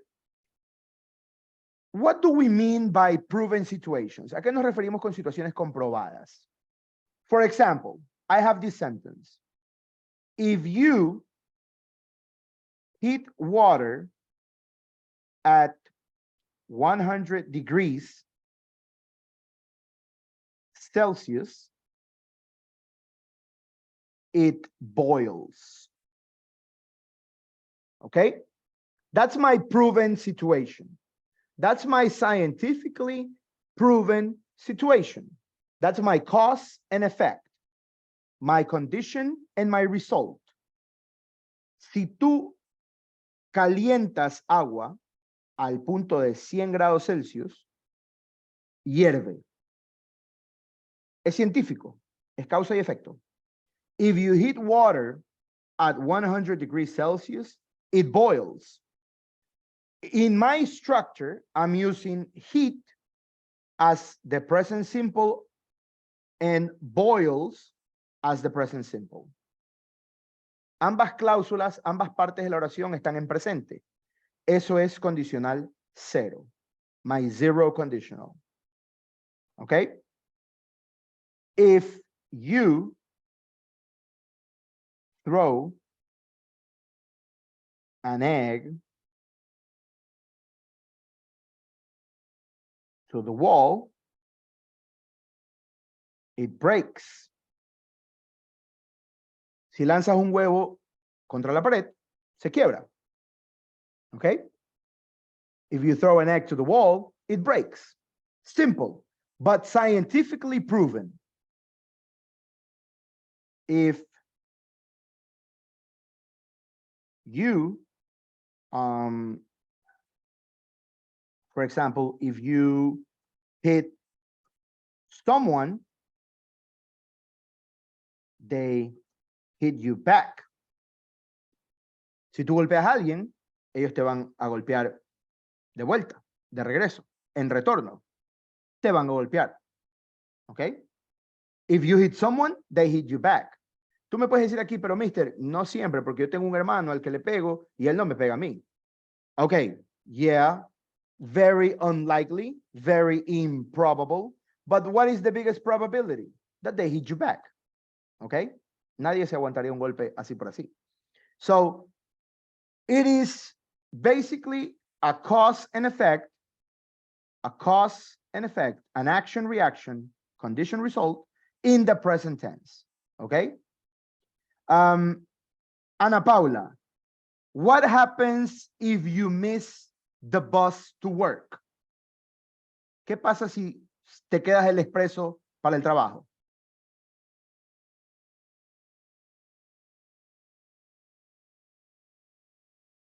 What happens if you miss the bus to work? What is the result? I arrived late. Exactly. I arrive at work late.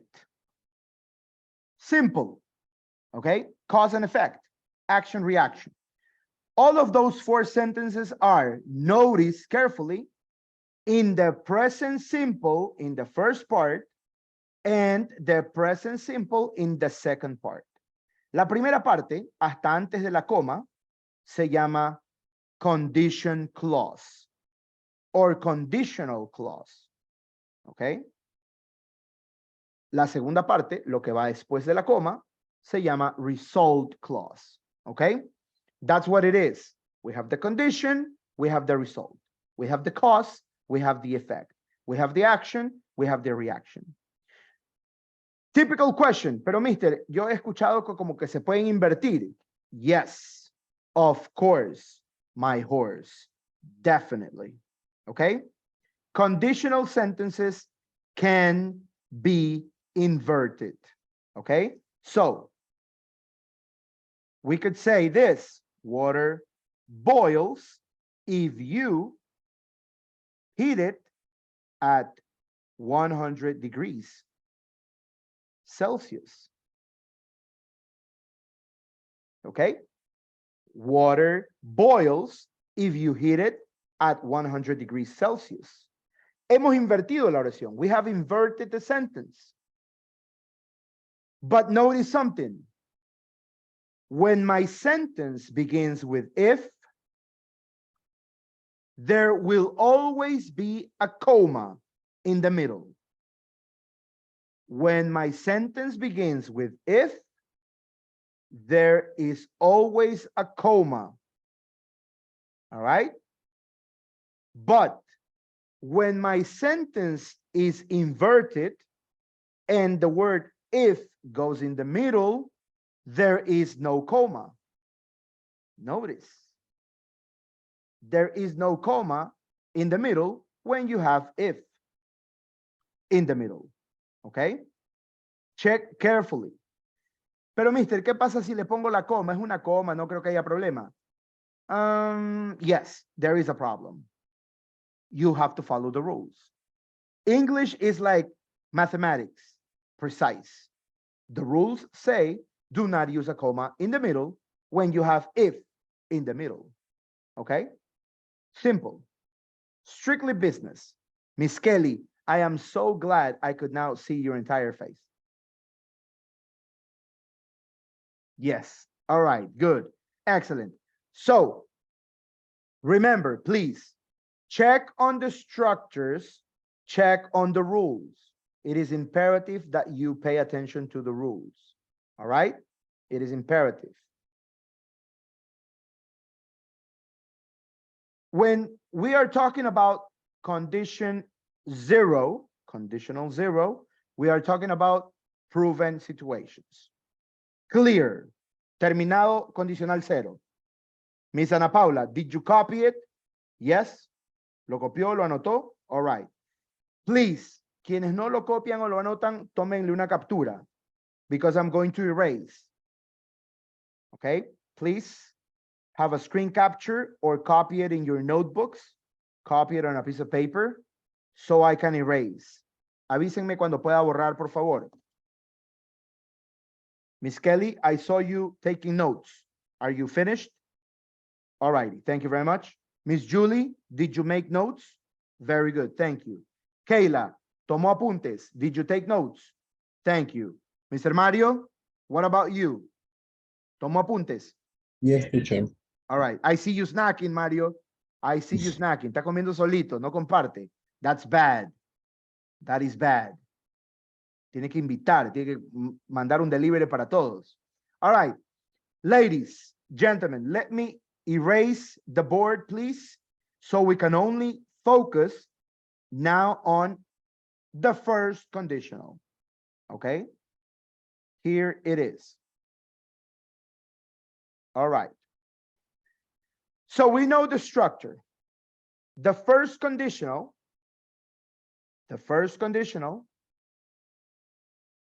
is structured by if plus the present simple, there is a comma, and there are two future forms that we can use. Will for a prediction future, and going to for a more probable future. Will is prediction. Going to is intentional.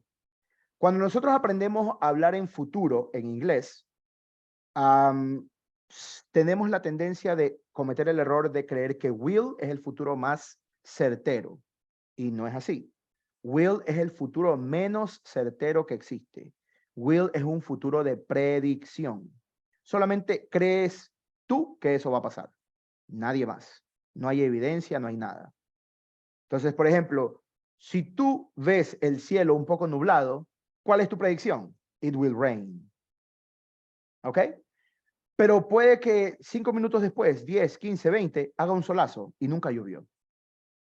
So you use will. At that precise moment, your prediction goes with will. Because you only thought it or thought of it in your head. Nobody else did it. There was no evidence, so it's will. Pero difiere si tú ves el cielo nublado y empieza a lloviznar. Ahora, tu intención de futuro va a ser it is going to rain. Porque tienes evidencia. Que cambie o no cambie 5 minutos después, solamente una pequeña llovizna y después ya no llovió. Yes, pero hubo evidencia de que iba a llover. ¿Ok? Entonces, es muy, muy subjetivo en parte, es muy aplicable en otra parte. So going to and will are different future forms. Will is for prediction, going to is for intention. What you think is going to happen due to evidence. All right? So we're talking about possible situations in the present or the future. Notice, please, my example. If I miss the bus, I'll take a taxi. Okay? That's my future situation. That's my probability. If I miss the bus, no problem. I'll take a taxi. Okay? It's no problem.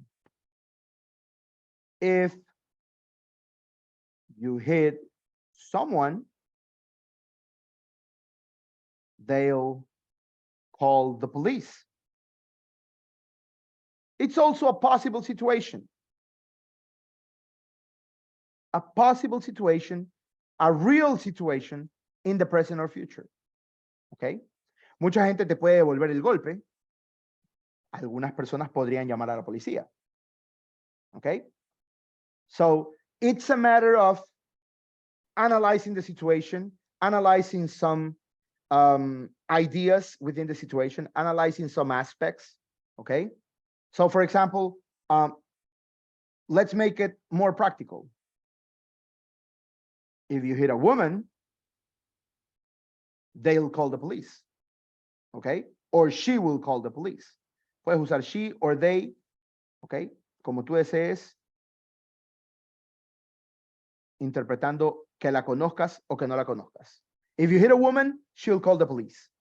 Pero por ejemplo, si Ana Paula golpea a otra mujer, que ella llame a la policía, not probably. Muy probablemente, como son las dos mujeres, I don't know. She would hit you back. Okay? Probably. Pero si es un hombre hacia una mujer, okay, that's different. All right?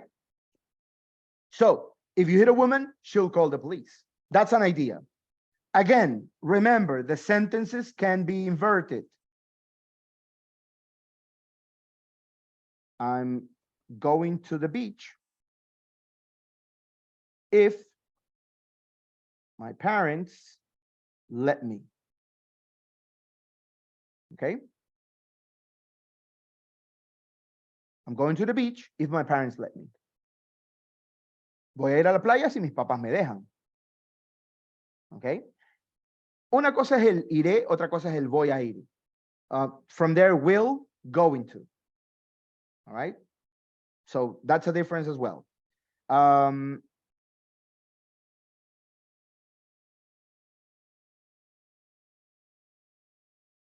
He's going to Argentina if she gets her passport. Okay?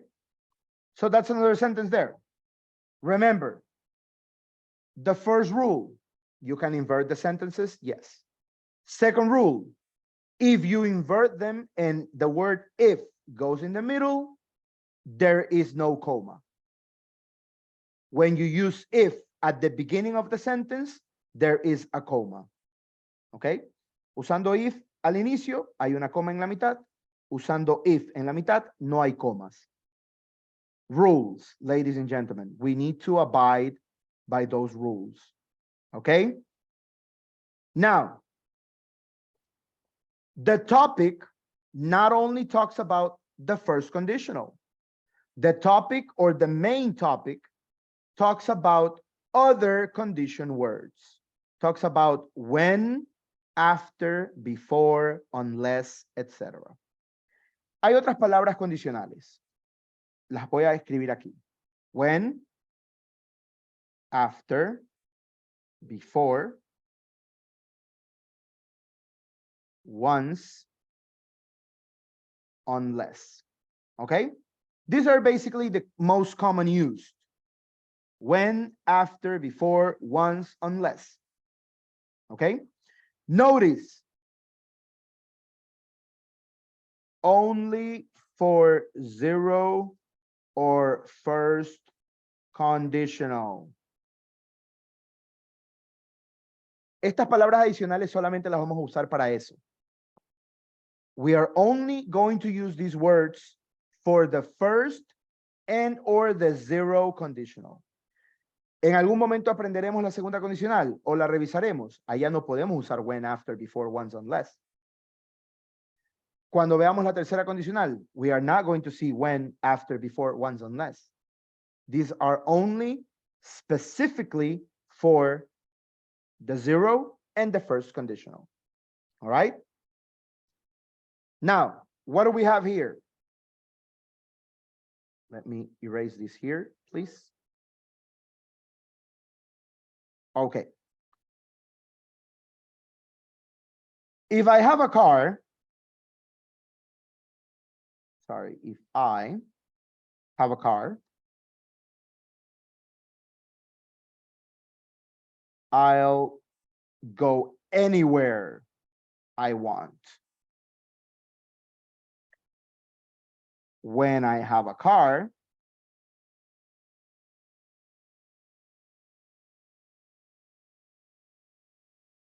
I'll go anywhere I want.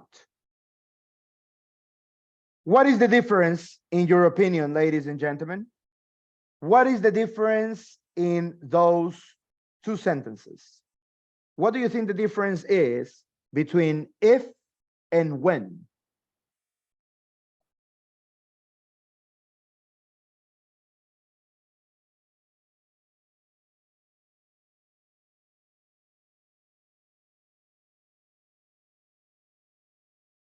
Tell me.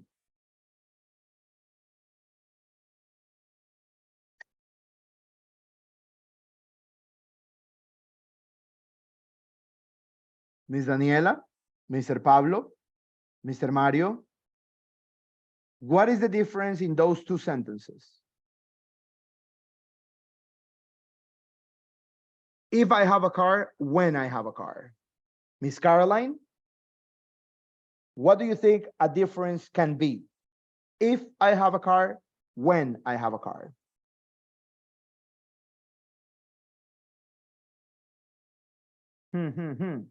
Like when you say when, it's something that it's already there. Like I'm going to have a car, so I will go wherever I want. But when you say if, it's like you are not that sure. I don't know. I think. I like your thoughts. I like your thinking. All right. Miss Kelly, would you like to elaborate on that? Would you like to add some of your own thoughts?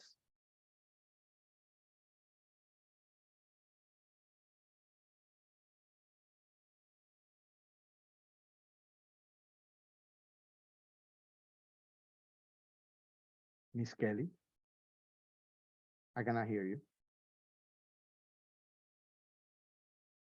Let's see. Let us see. She used the chat box. Oh my God, you're killing me, Miss Kelly. All right, no problem. It's okay. I'll let you buy this time. Ana Paula, what is the difference between if and when? Do you agree with Miss Roberta? Do you have something different in your head? Tell me, talk to me. Miss Brianna, differences. A ver, Ana Paula, ya que usted abrió el micrófono, go. Ya que se tiró la soga al cuello, go. Yeah. Okay. So when is refers to fairly conditions in the future. Okay. And if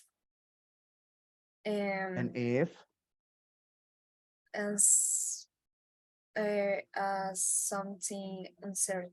No sé cómo decir esto. Uncertain. Okay. Ajá.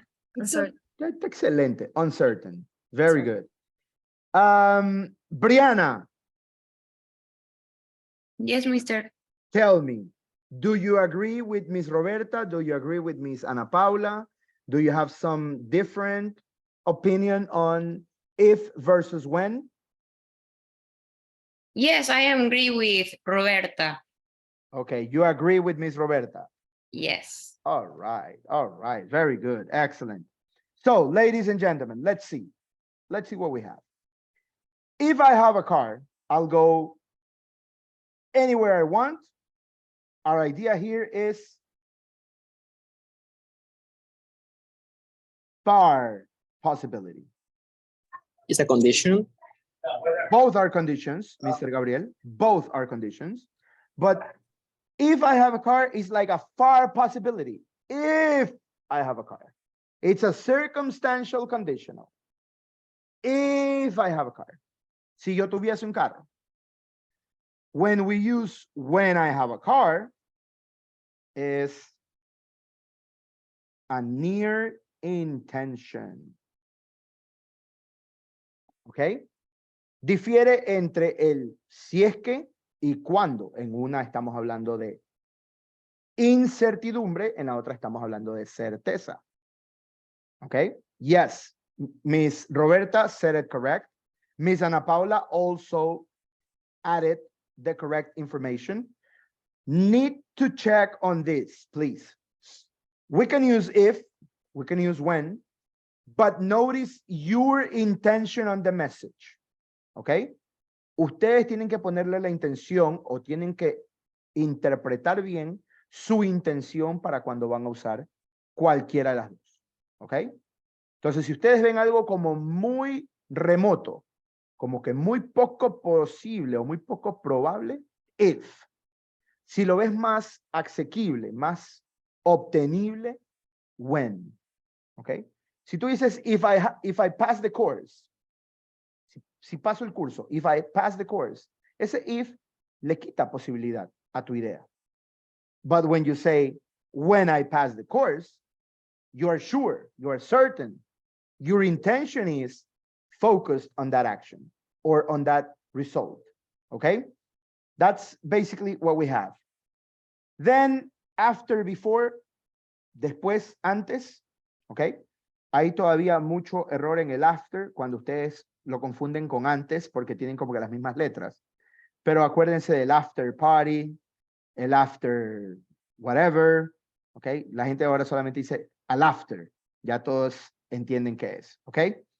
Ana Paula se ríe porque sabe de lo que estamos hablando. The after. Brianna es the queen of afters. Brianna hizo el after, the after, the after. All right, so after we arrive, we'll call you. Después de que lleguemos, te llamaremos. With this after, we still use the present simple. Okay? So we won't call you, until we arrive. This until, hasta, you can use before, okay? No problem, you decide, okay? But up to here, the easy ones. Hasta aquí, las sencillitas, okay?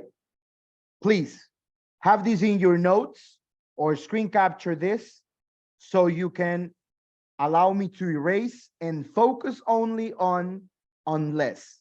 Quiero detenerme algún tiempo importante en unless, porque esa va a ser la más crítica, la que más complejidad nos va a poner.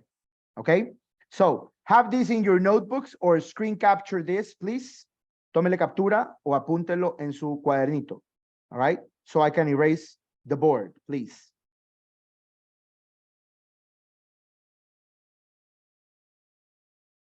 Miss Dana, do you have any question with my explanation? No, mister, I get it. Okay, very good. You got it. Excellent. Excellent. Mr. Johan, Mr. Jose, any question with the explanations? No, teacher, it's all good. Okay. No, Johan? any question? Not any question. Very good. Excellent. Excellent. Very, very good. Okay. So, ladies and gentlemen, if there are no questions, let me erase the board and let's focus on unless. Unless, please. We're focusing on unless. What is the meaning of unless? Do we know? Do we understand? Do we understand unless?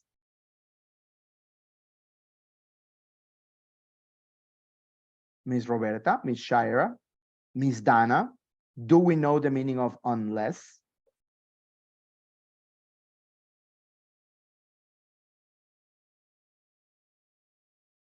Yes, yes. No, no. Maybe, maybe.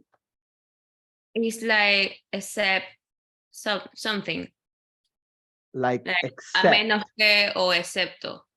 Yes. Con el a menos que estamos bien. That it's clear. A menos que. Yes. Excepto, probably. Como que no mucho, pero bien. Con el a menos que, correcto. All right. Unless means if not. A menos que. Si es que no. Okay? Very good, Miss Brianna. Excellent. Yes. I like your interpretation there. Vamos a hacerlo simple. Unless va a significar para nosotros if not. Okay? If not. That is what unless has to be understood as. If not. So, if I have money,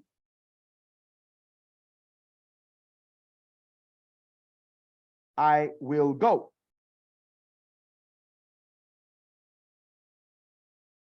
If I don't have money, I won't go. Okay? Simple sentences, ladies and gentlemen. Two simple sentences. If I have money, I'll go. If I don't have money, I won't go.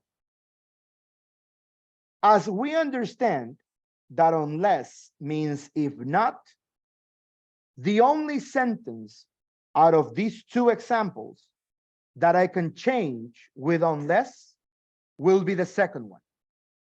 Okay? Close attention, please. Very, very close attention. If I don't have money, I won't go. So what we do is this. Unless I have money, I won't go. Okay? Unless I have money, I won't go. It is simple.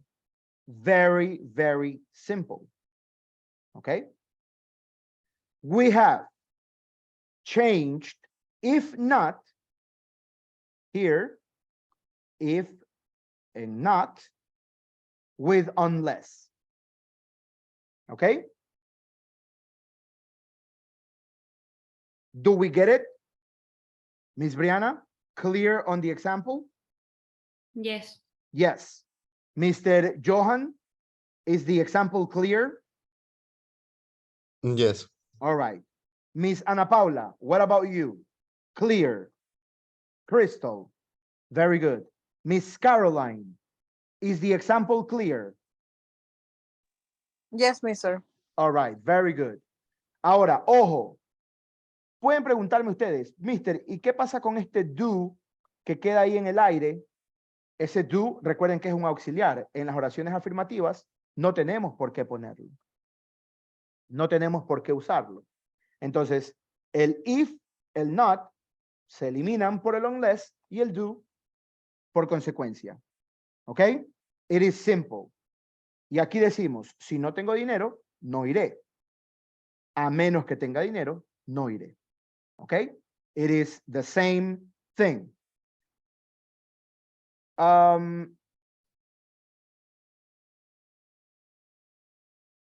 He won't be mad if she doesn't get to the party. Okay, in your chat boxes, please, in your chat boxes, I want you to change the sentences that I'm going to give you using unless. I will give you 5 sentences for you to change them using unless. Okay? That's number 1. He won't be mad if she doesn't get to the party.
All right.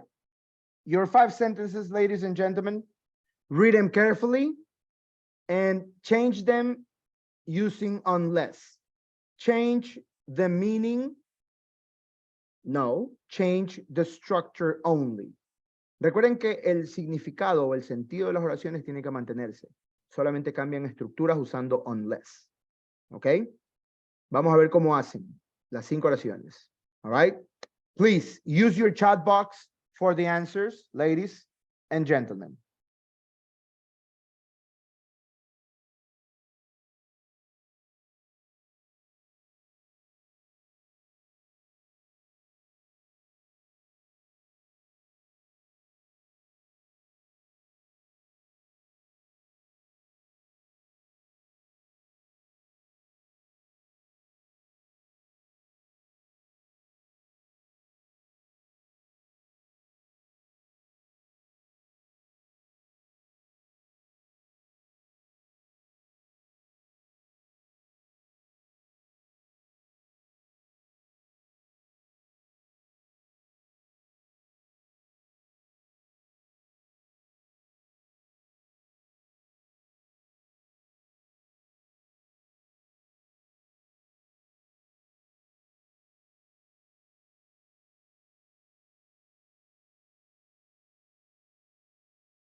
How are we doing? Please don't forget to send me your answers via chat box so we can read them. You can do it privately or publicly, you decide. Give you 5 more minutes.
So let's see. What do we have?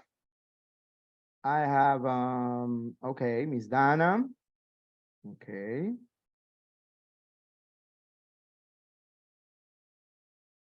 We have Miss Ana Paula. Okay. We have Mr. Johan.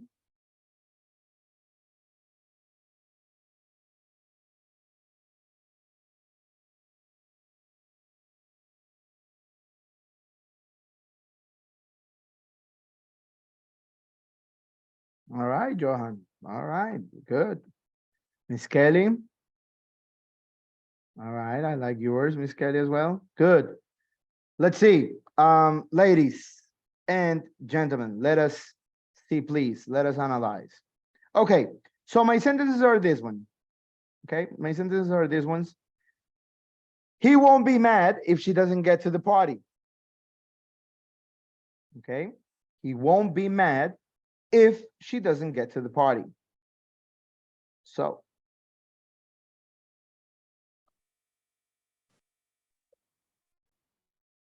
what we have is this. Miss Roberta, welcome back. He won't be mad unless she gets to the party.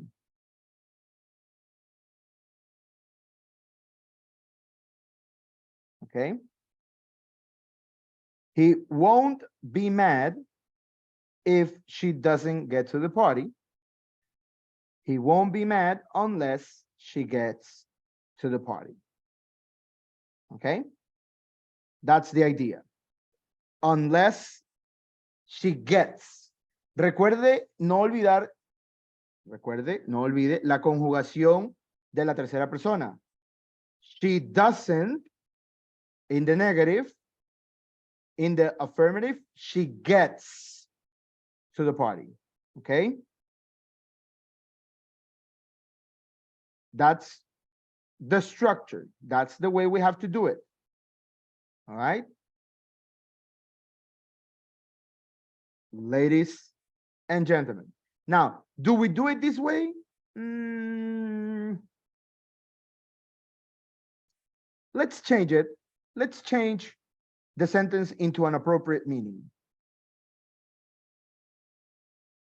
He will be mad if she doesn't get to the party. That's also another option because some of you use changing some ideas into other ones, okay?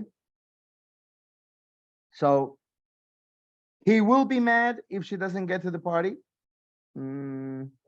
He won't be happy. And here we can use unless. Unless she gets to the party. So, ladies and gentlemen, all in all, I would like you to choose this one as the correct one. Okay? On that sentence, we are using the appropriate meaning, the correct meaning. Ahí en esa oración tenemos el sentido correcto de nuestra oración. Porque si nosotros ponemos, he won't be mad unless she gets to the party, es como que él no se enojará a menos que ella vaya a la fiesta. O sea que si ella va a la fiesta, él se enoja. If she goes to the party, he gets mad or he will get mad. Entonces como que no nos da buen sentido. Okay? So, yes, the exercise was to use unless as the structure. Okay? So, I will leave you with the originals. He won't be mad unless she gets to the party. Estas fueron algunas de las oraciones originales de ustedes. Esa ahí. He won't be mad unless she gets to the party. Pero si ustedes la analizan bien, la analizan, más que la traducen, la analizan, es como que he will be mad if she doesn't get to the party. In that case, yes, but he will be mad. Okay? Here is the winner. For me, the winner is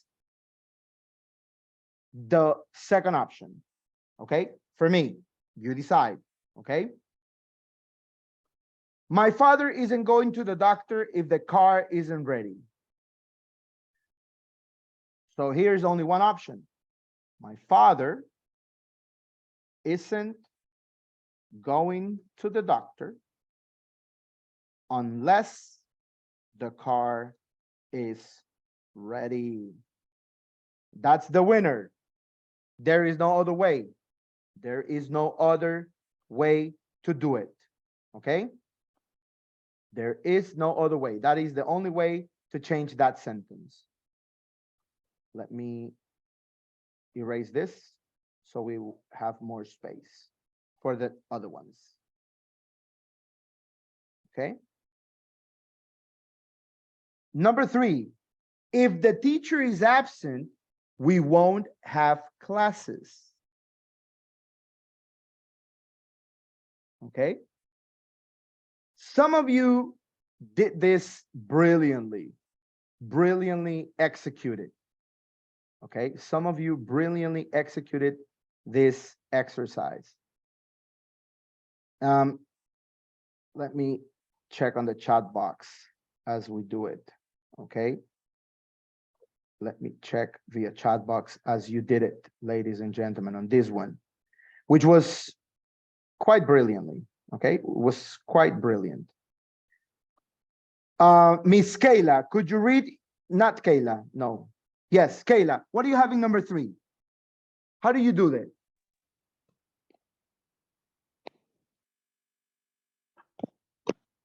Ahí sí me escuchan. Ahí sí. Yes, yes. Yeah. Uncles, the teacher is asking, we won't have the classes. Uh-huh. All right. Miss Kelly, read me yours.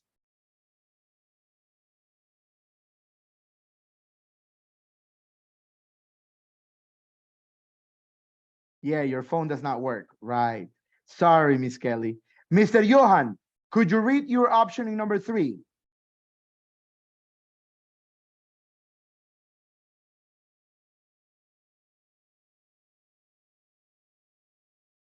Of course. Please.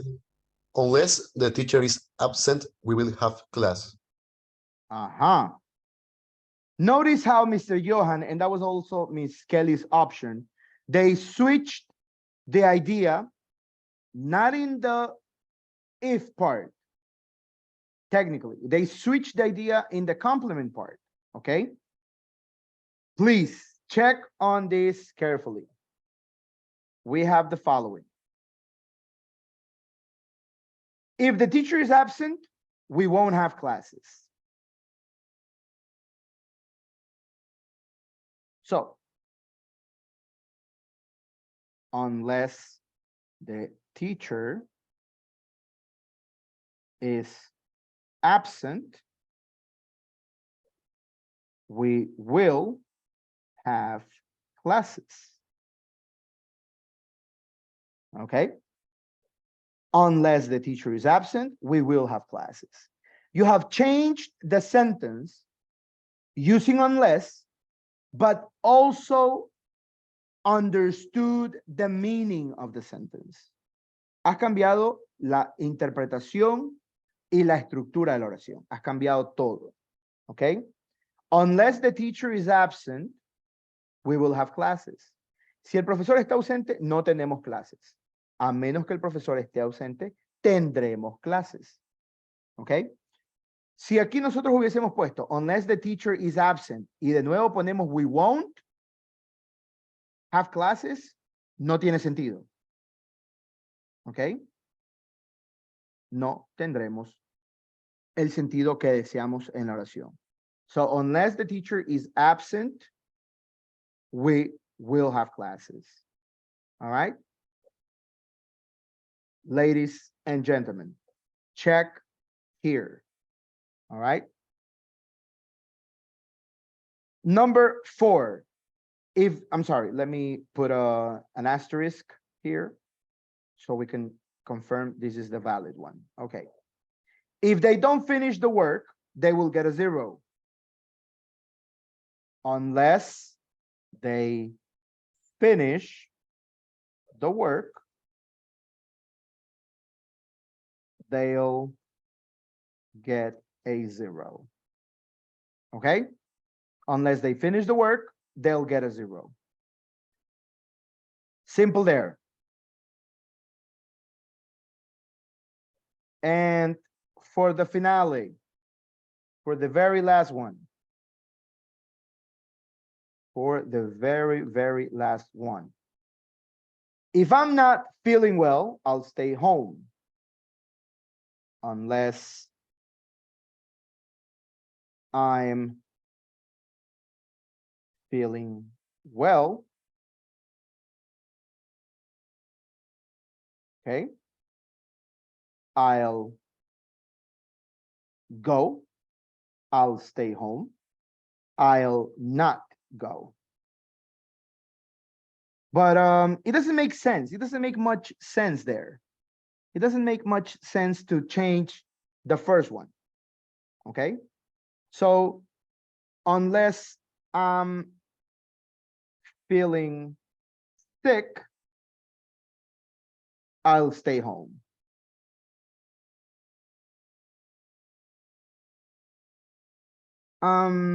Does it make sense if we change that sentence into that idea? Unless I'm feeling sick. A menos que me sienta enfermo, me quedaré en casa. So here we go, I'll go. Okay? Unless I'm feeling sick, I'll go to the party, to the beach. Let's say to the party. Okay. Those are our ideas, ladies and gentlemen. Please copy them in your notebooks, screen capture. Let me know if there is any question on the sentences, please. Let me know if there is any question on the sentences. Fíjense que no solamente es de cambiar las partes, sino interpretarlas bien.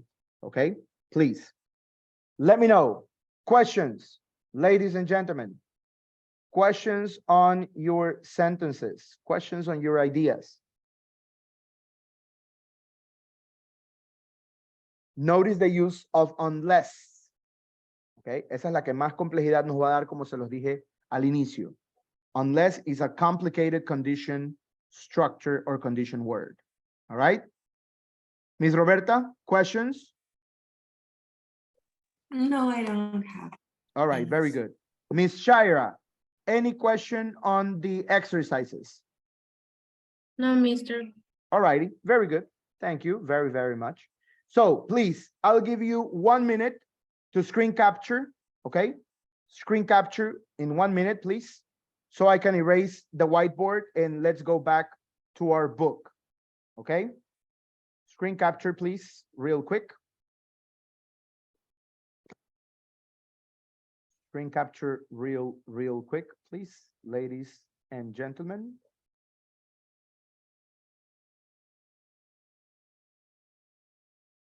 And we go back to this whiteboard. Let me erase it, please. Let me clear all the drawings.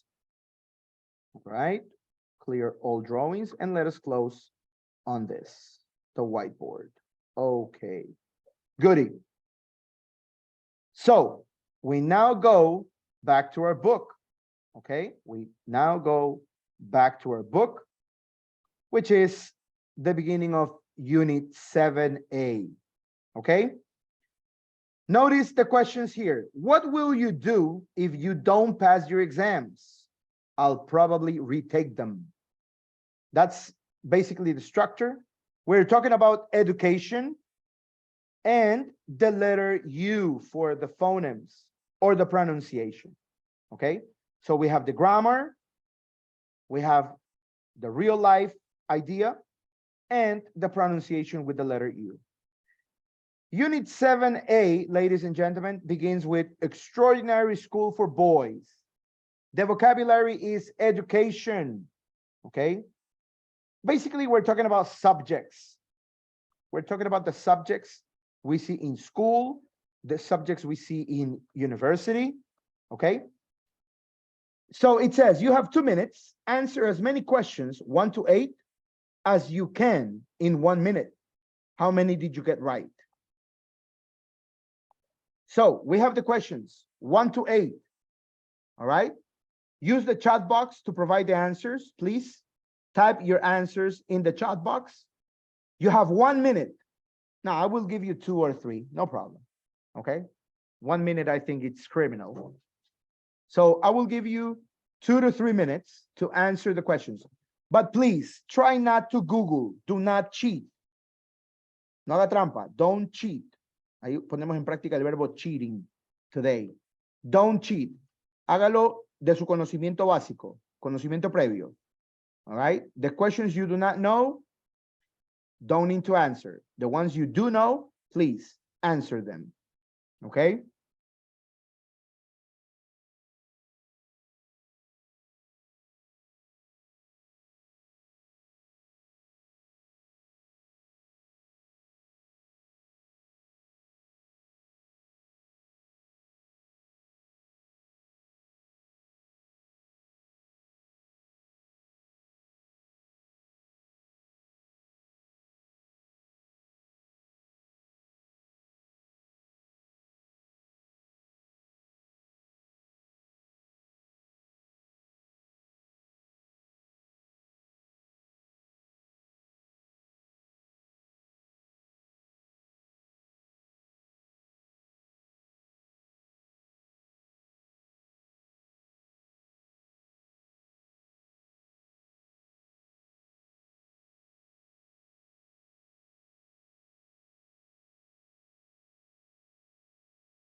I have a question. The number 8 is like, what is water made of? Like the composition of water? Correct. Yes. The composition, Okay. the chemical composition. Yes.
All righty. I think it's time. Time is time. Let's go. So, I have received something in the chat box, Miss Kelly. All right. Okay. I believe, okay, I don't know whether to like tell Miss Kelly, I think she cheated on the first one.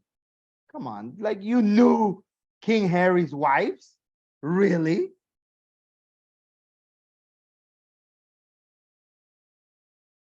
There she goes to the chat box. There.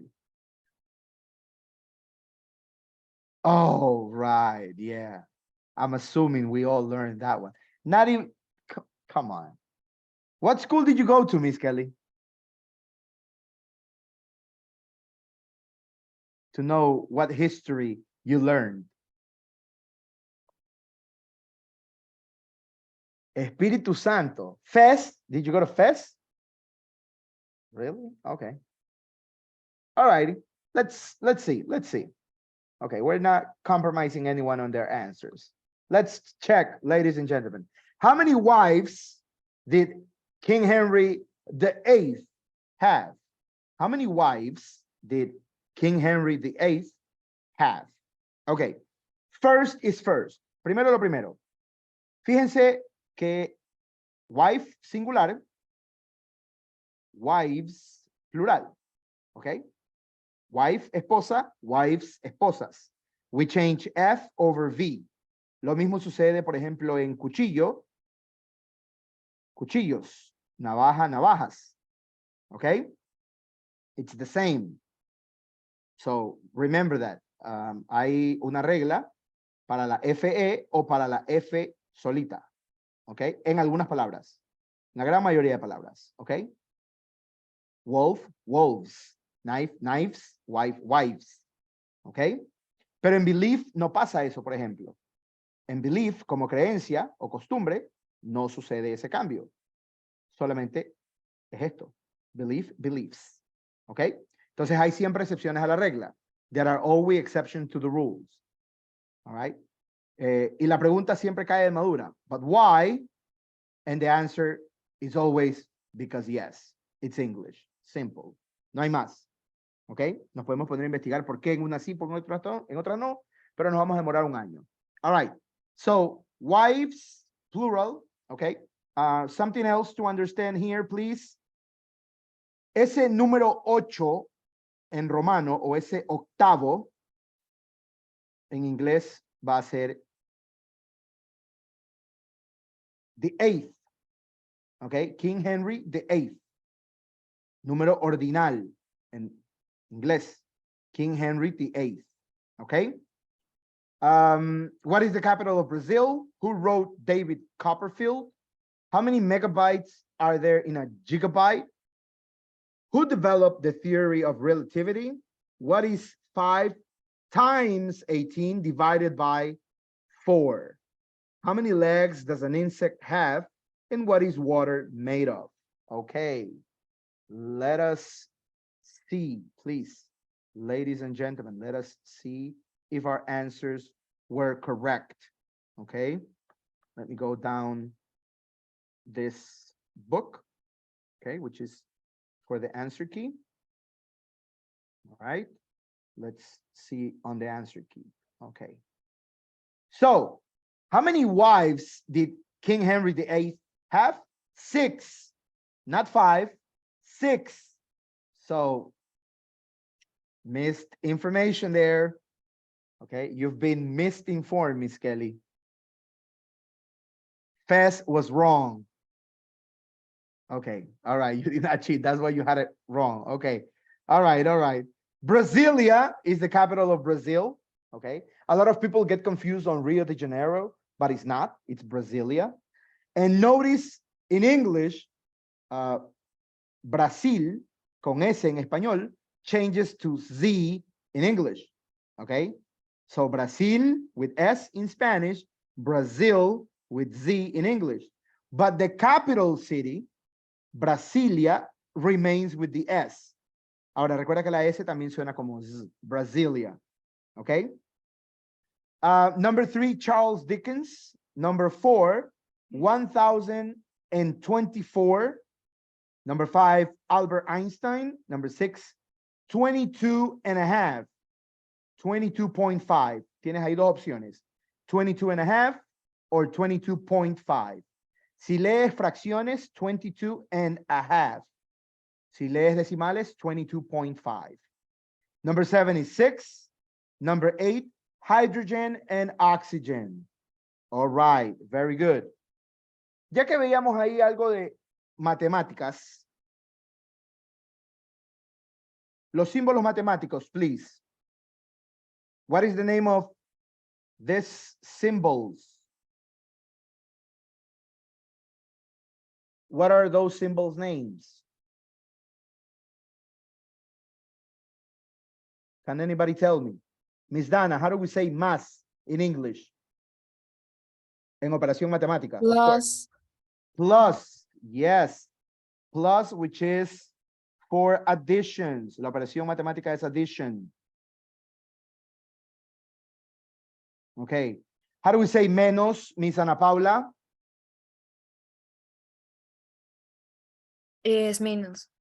Minus. All right, minus. Minus. No problem. Minus, which is for subtraction. Okay, subtraction, which is restas. How do we say multiplicado por o simplemente por?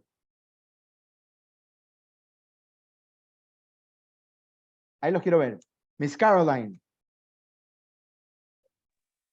I don't know, Mr. No Sorry. idea. No problem. It's okay. Mr. Mario, how do we say por or multiplicado por in English? Nothing. ¿Quién lo dijo por ahí? Like times. Like when you say 5 por 5, you say 5 times 5. Okay, Miss Roberta. Pero me está diciendo o me está preguntando, porque la cara la veo como que dudosa. Dubitativa. I mean, that's how I have said it my entire life. So Okay. I Yes, think yes, it's yes, okay. yes. Yes. So we could say the typical multiplied by, or the option Miss Roberta is mentioning, which is times. Okay, which is for multiplication. Multiplication. All right. Very good. Entonces usted puede decir multiplied by or times, which is multiplication. And then we have divided by. Okay. Or by only, which is division. Okay. Those are your names on mathematical operations or exercises. And basically the mathematical exercise. Plus for addition, 1 plus 1 equals 2. Y el símbolo de igual, o para decir igual, equals. Okay, da igual a. So 5 times 4 equals 20. All right. That's just in case of mathematics. All right. Ladies, gentlemen, the answers were there. Now we go to exercise 4.2. Match the questions with these school subjects, then listen and check. Please. Question number 1, Mr. Jose, which of the subjects on letter B would you choose number 1 with?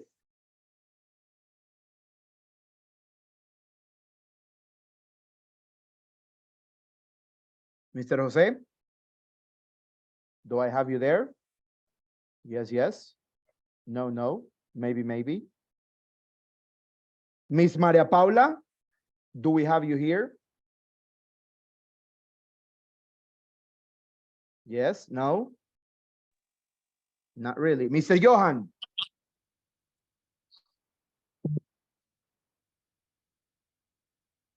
Can you repeat, teacher? I Okay. have a slow internet. No problem, Mr. Johan. Listen to me carefully. Which of these subjects can you match number 1 with? Question number 1. It refers to which of these subjects on the left? Biology, chemistry, geography in this case, history, information technology, literature, Maybe math, history. maybe history, yes. So history for number 1. Okay, we will check. Miss Brianna, question number 2. What's the capital of Brazil? Which of the subjects would you match it with?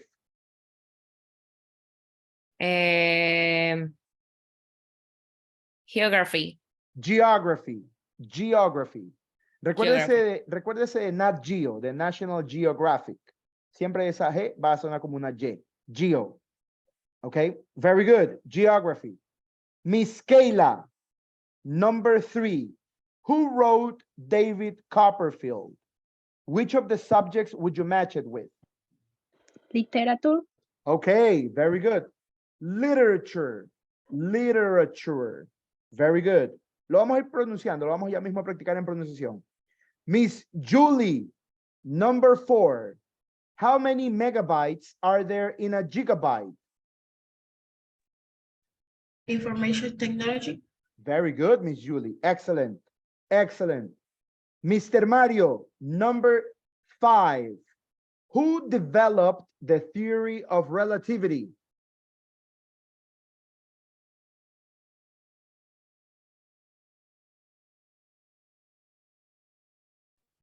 Physics, math, chemistry, physics. Okay, physics. Very good. Very good. Maria Emilia, number 6. What is 5 times 18 divided by 4?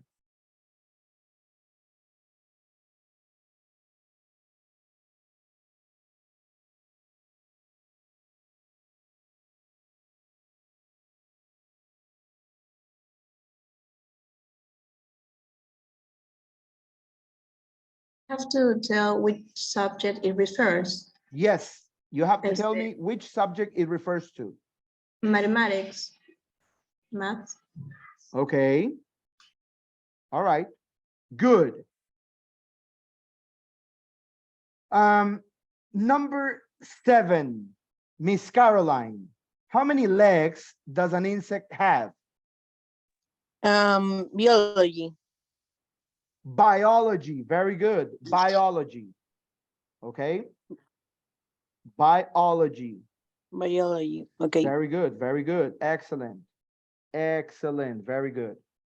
And the last one, number 8.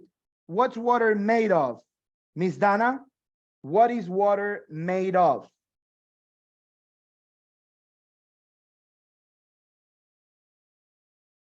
Miss Dana, do I have you?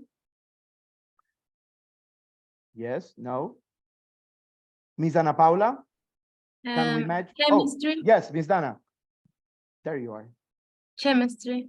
Oh, chemistry. Chemistry, No. yes. It was not Dana. I don't know who it was. Oh, it's Shira. Miss Shira, thank you very much. Yes.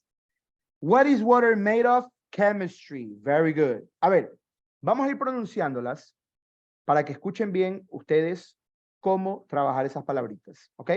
Primero, materia escolar, subject.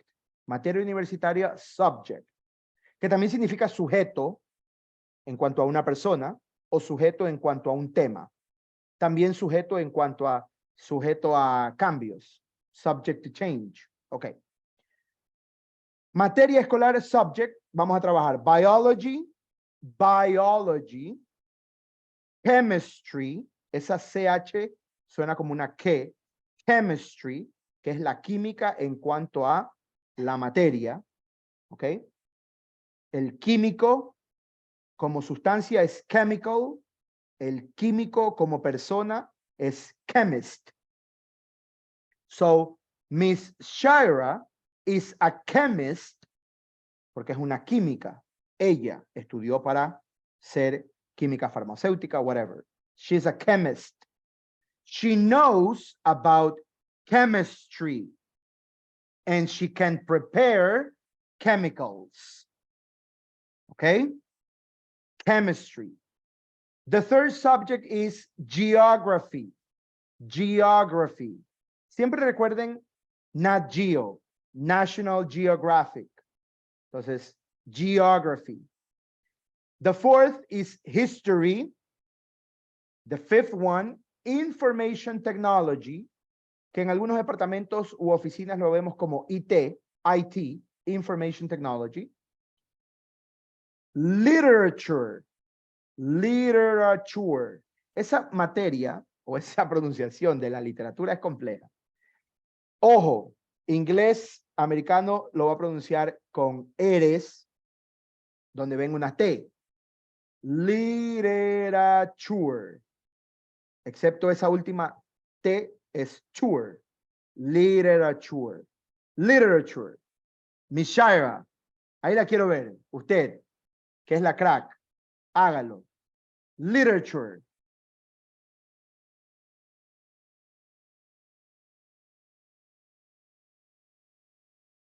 Ya la veo a Keila practicando porque le va a tocar segunda. So, Shira, pronúnciela. Literature. Literature. Literature. Literature. Not tree, tour. Tour. Literature. Yes.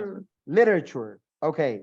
Very good. Miss Kayla, number 2. Miss Kayla is number 2. Repeat. Literature. Literature. All right. Literature. Literature. Very good. Puede escribirlo si desea. Literature.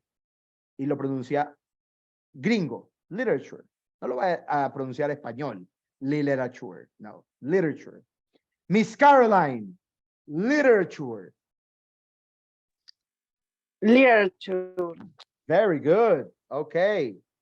Very, very good. Miss Roberta. Literature. Literature. Very good. Miss Ana Paula. Literature. Literature. Very good. Yes. Miss Kelly is saved from the exercise because supposedly her microphone does not work. That's what she says. Okay. Miss Brianna, you are next. Literature. Literature. Very good, Miss Brianna. Excellent. Very good. Miss Dana, you are next. Literature. Literature. Very good. Maria Emilia, literature. Literature. Very good. Mr. Jose, literature. Literature. All right, very good. Mr. Johan, literature. Literature. Very good, excellent. The following one is maths. Mucho ojo con esta de aquí, con las matemáticas. En algunos libros, nosotros solamente la vemos como math. Math, ¿ok? Pero en otros aparece como maths. ¿Cuál es la diferencia? Ninguna. En la una pronuncia solamente la Z de la TH, math, y en la otra tendrás que hacer un sonido ZS, maths, maths. Tienes que cambiar el sonido. Okay? It's that simple. All right?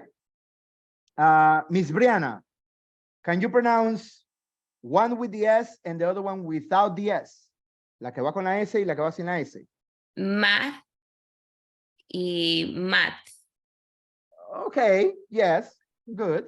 I like it. Mr. y mathematics. También usted puede decir mathematics, pero por lo general cuando es materia se la abrevia. No sé por qué, pero la mayoría de los libros enseña como math o maths.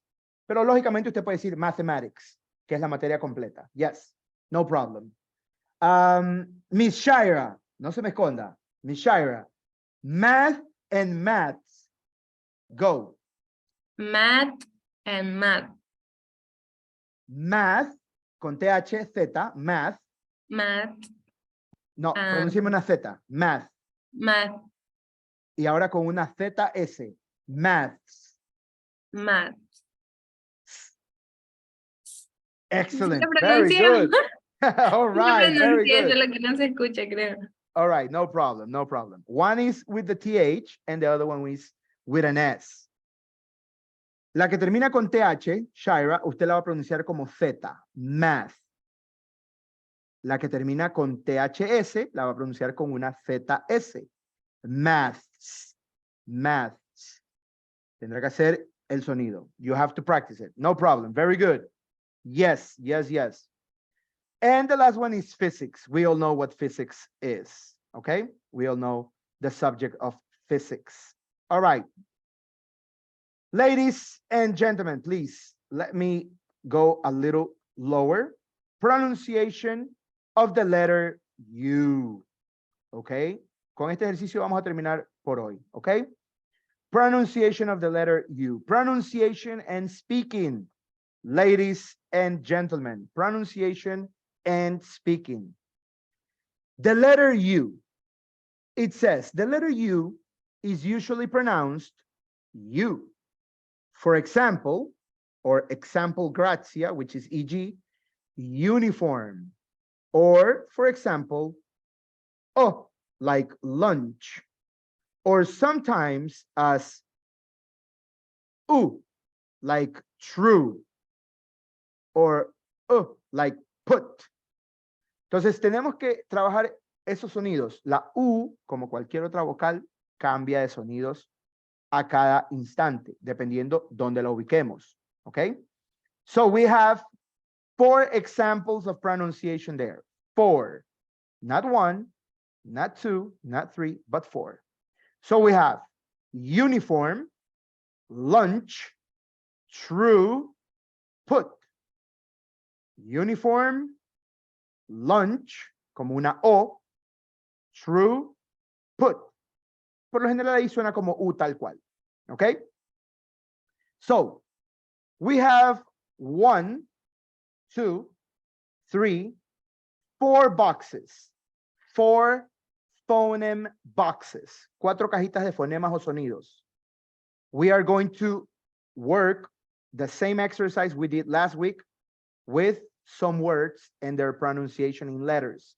The diphthongs. Okay? Remember, we have education, full, lunch, music, none, pupil, put, result, rude, rules, student, study, subject, true, university. Okay? Use these words to complete the table. Put them in the correct column, please.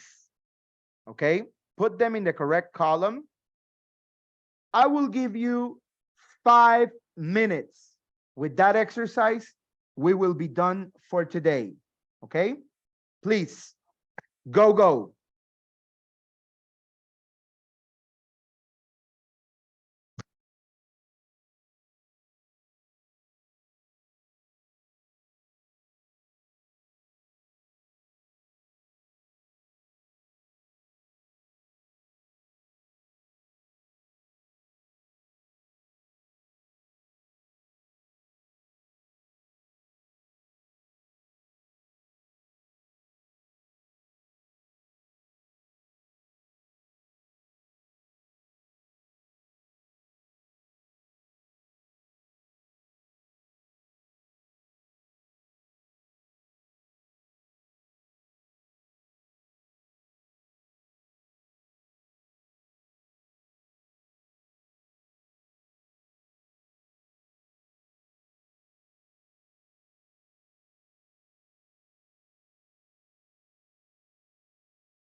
How are we doing?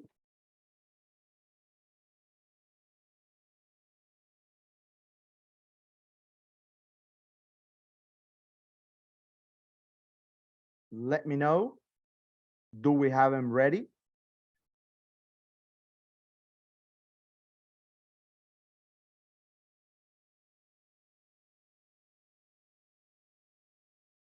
Miss Caroline, I don't have your WhatsApp number, please. I will send you a message via chat box with my phone number. Also, I am not in a chat group of WhatsApp. Okay, Miss Caroline, all right, no problem. Okay. No, send don't for worry. Don't worry, Caroline. I will send it in the chat box, okay? So you send me a Okay. message. Thank you, Mason. No problem. Okay. So that's my phone number, okay? That's my phone number. Send me a message telling me your name or telling me anything, okay? So I can add you to the contact list and I can add you to the chat group as well, okay? Okay, mister, thank you. No Teacher. problem. Yes. Teacher, which the sound of second column? What is the sound of the second column? Mhm. All right, Miss Ana Paula. The second column is this one. Lunch, like an O, lunch. Okay? Okay. Yes. Yes, yes, yes.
Okay, Maria Emilia, I have your message. All right, no problem. I will add you up.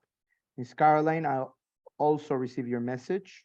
Dana, yes, I have received your message as well. Okay, I will add you up in some minutes and I will add you to the group as well. Okay, ladies, gentlemen, we will check this exercise next class, which is tomorrow, okay? We will do the listening and we will have some ideas, some explanations to continue, okay?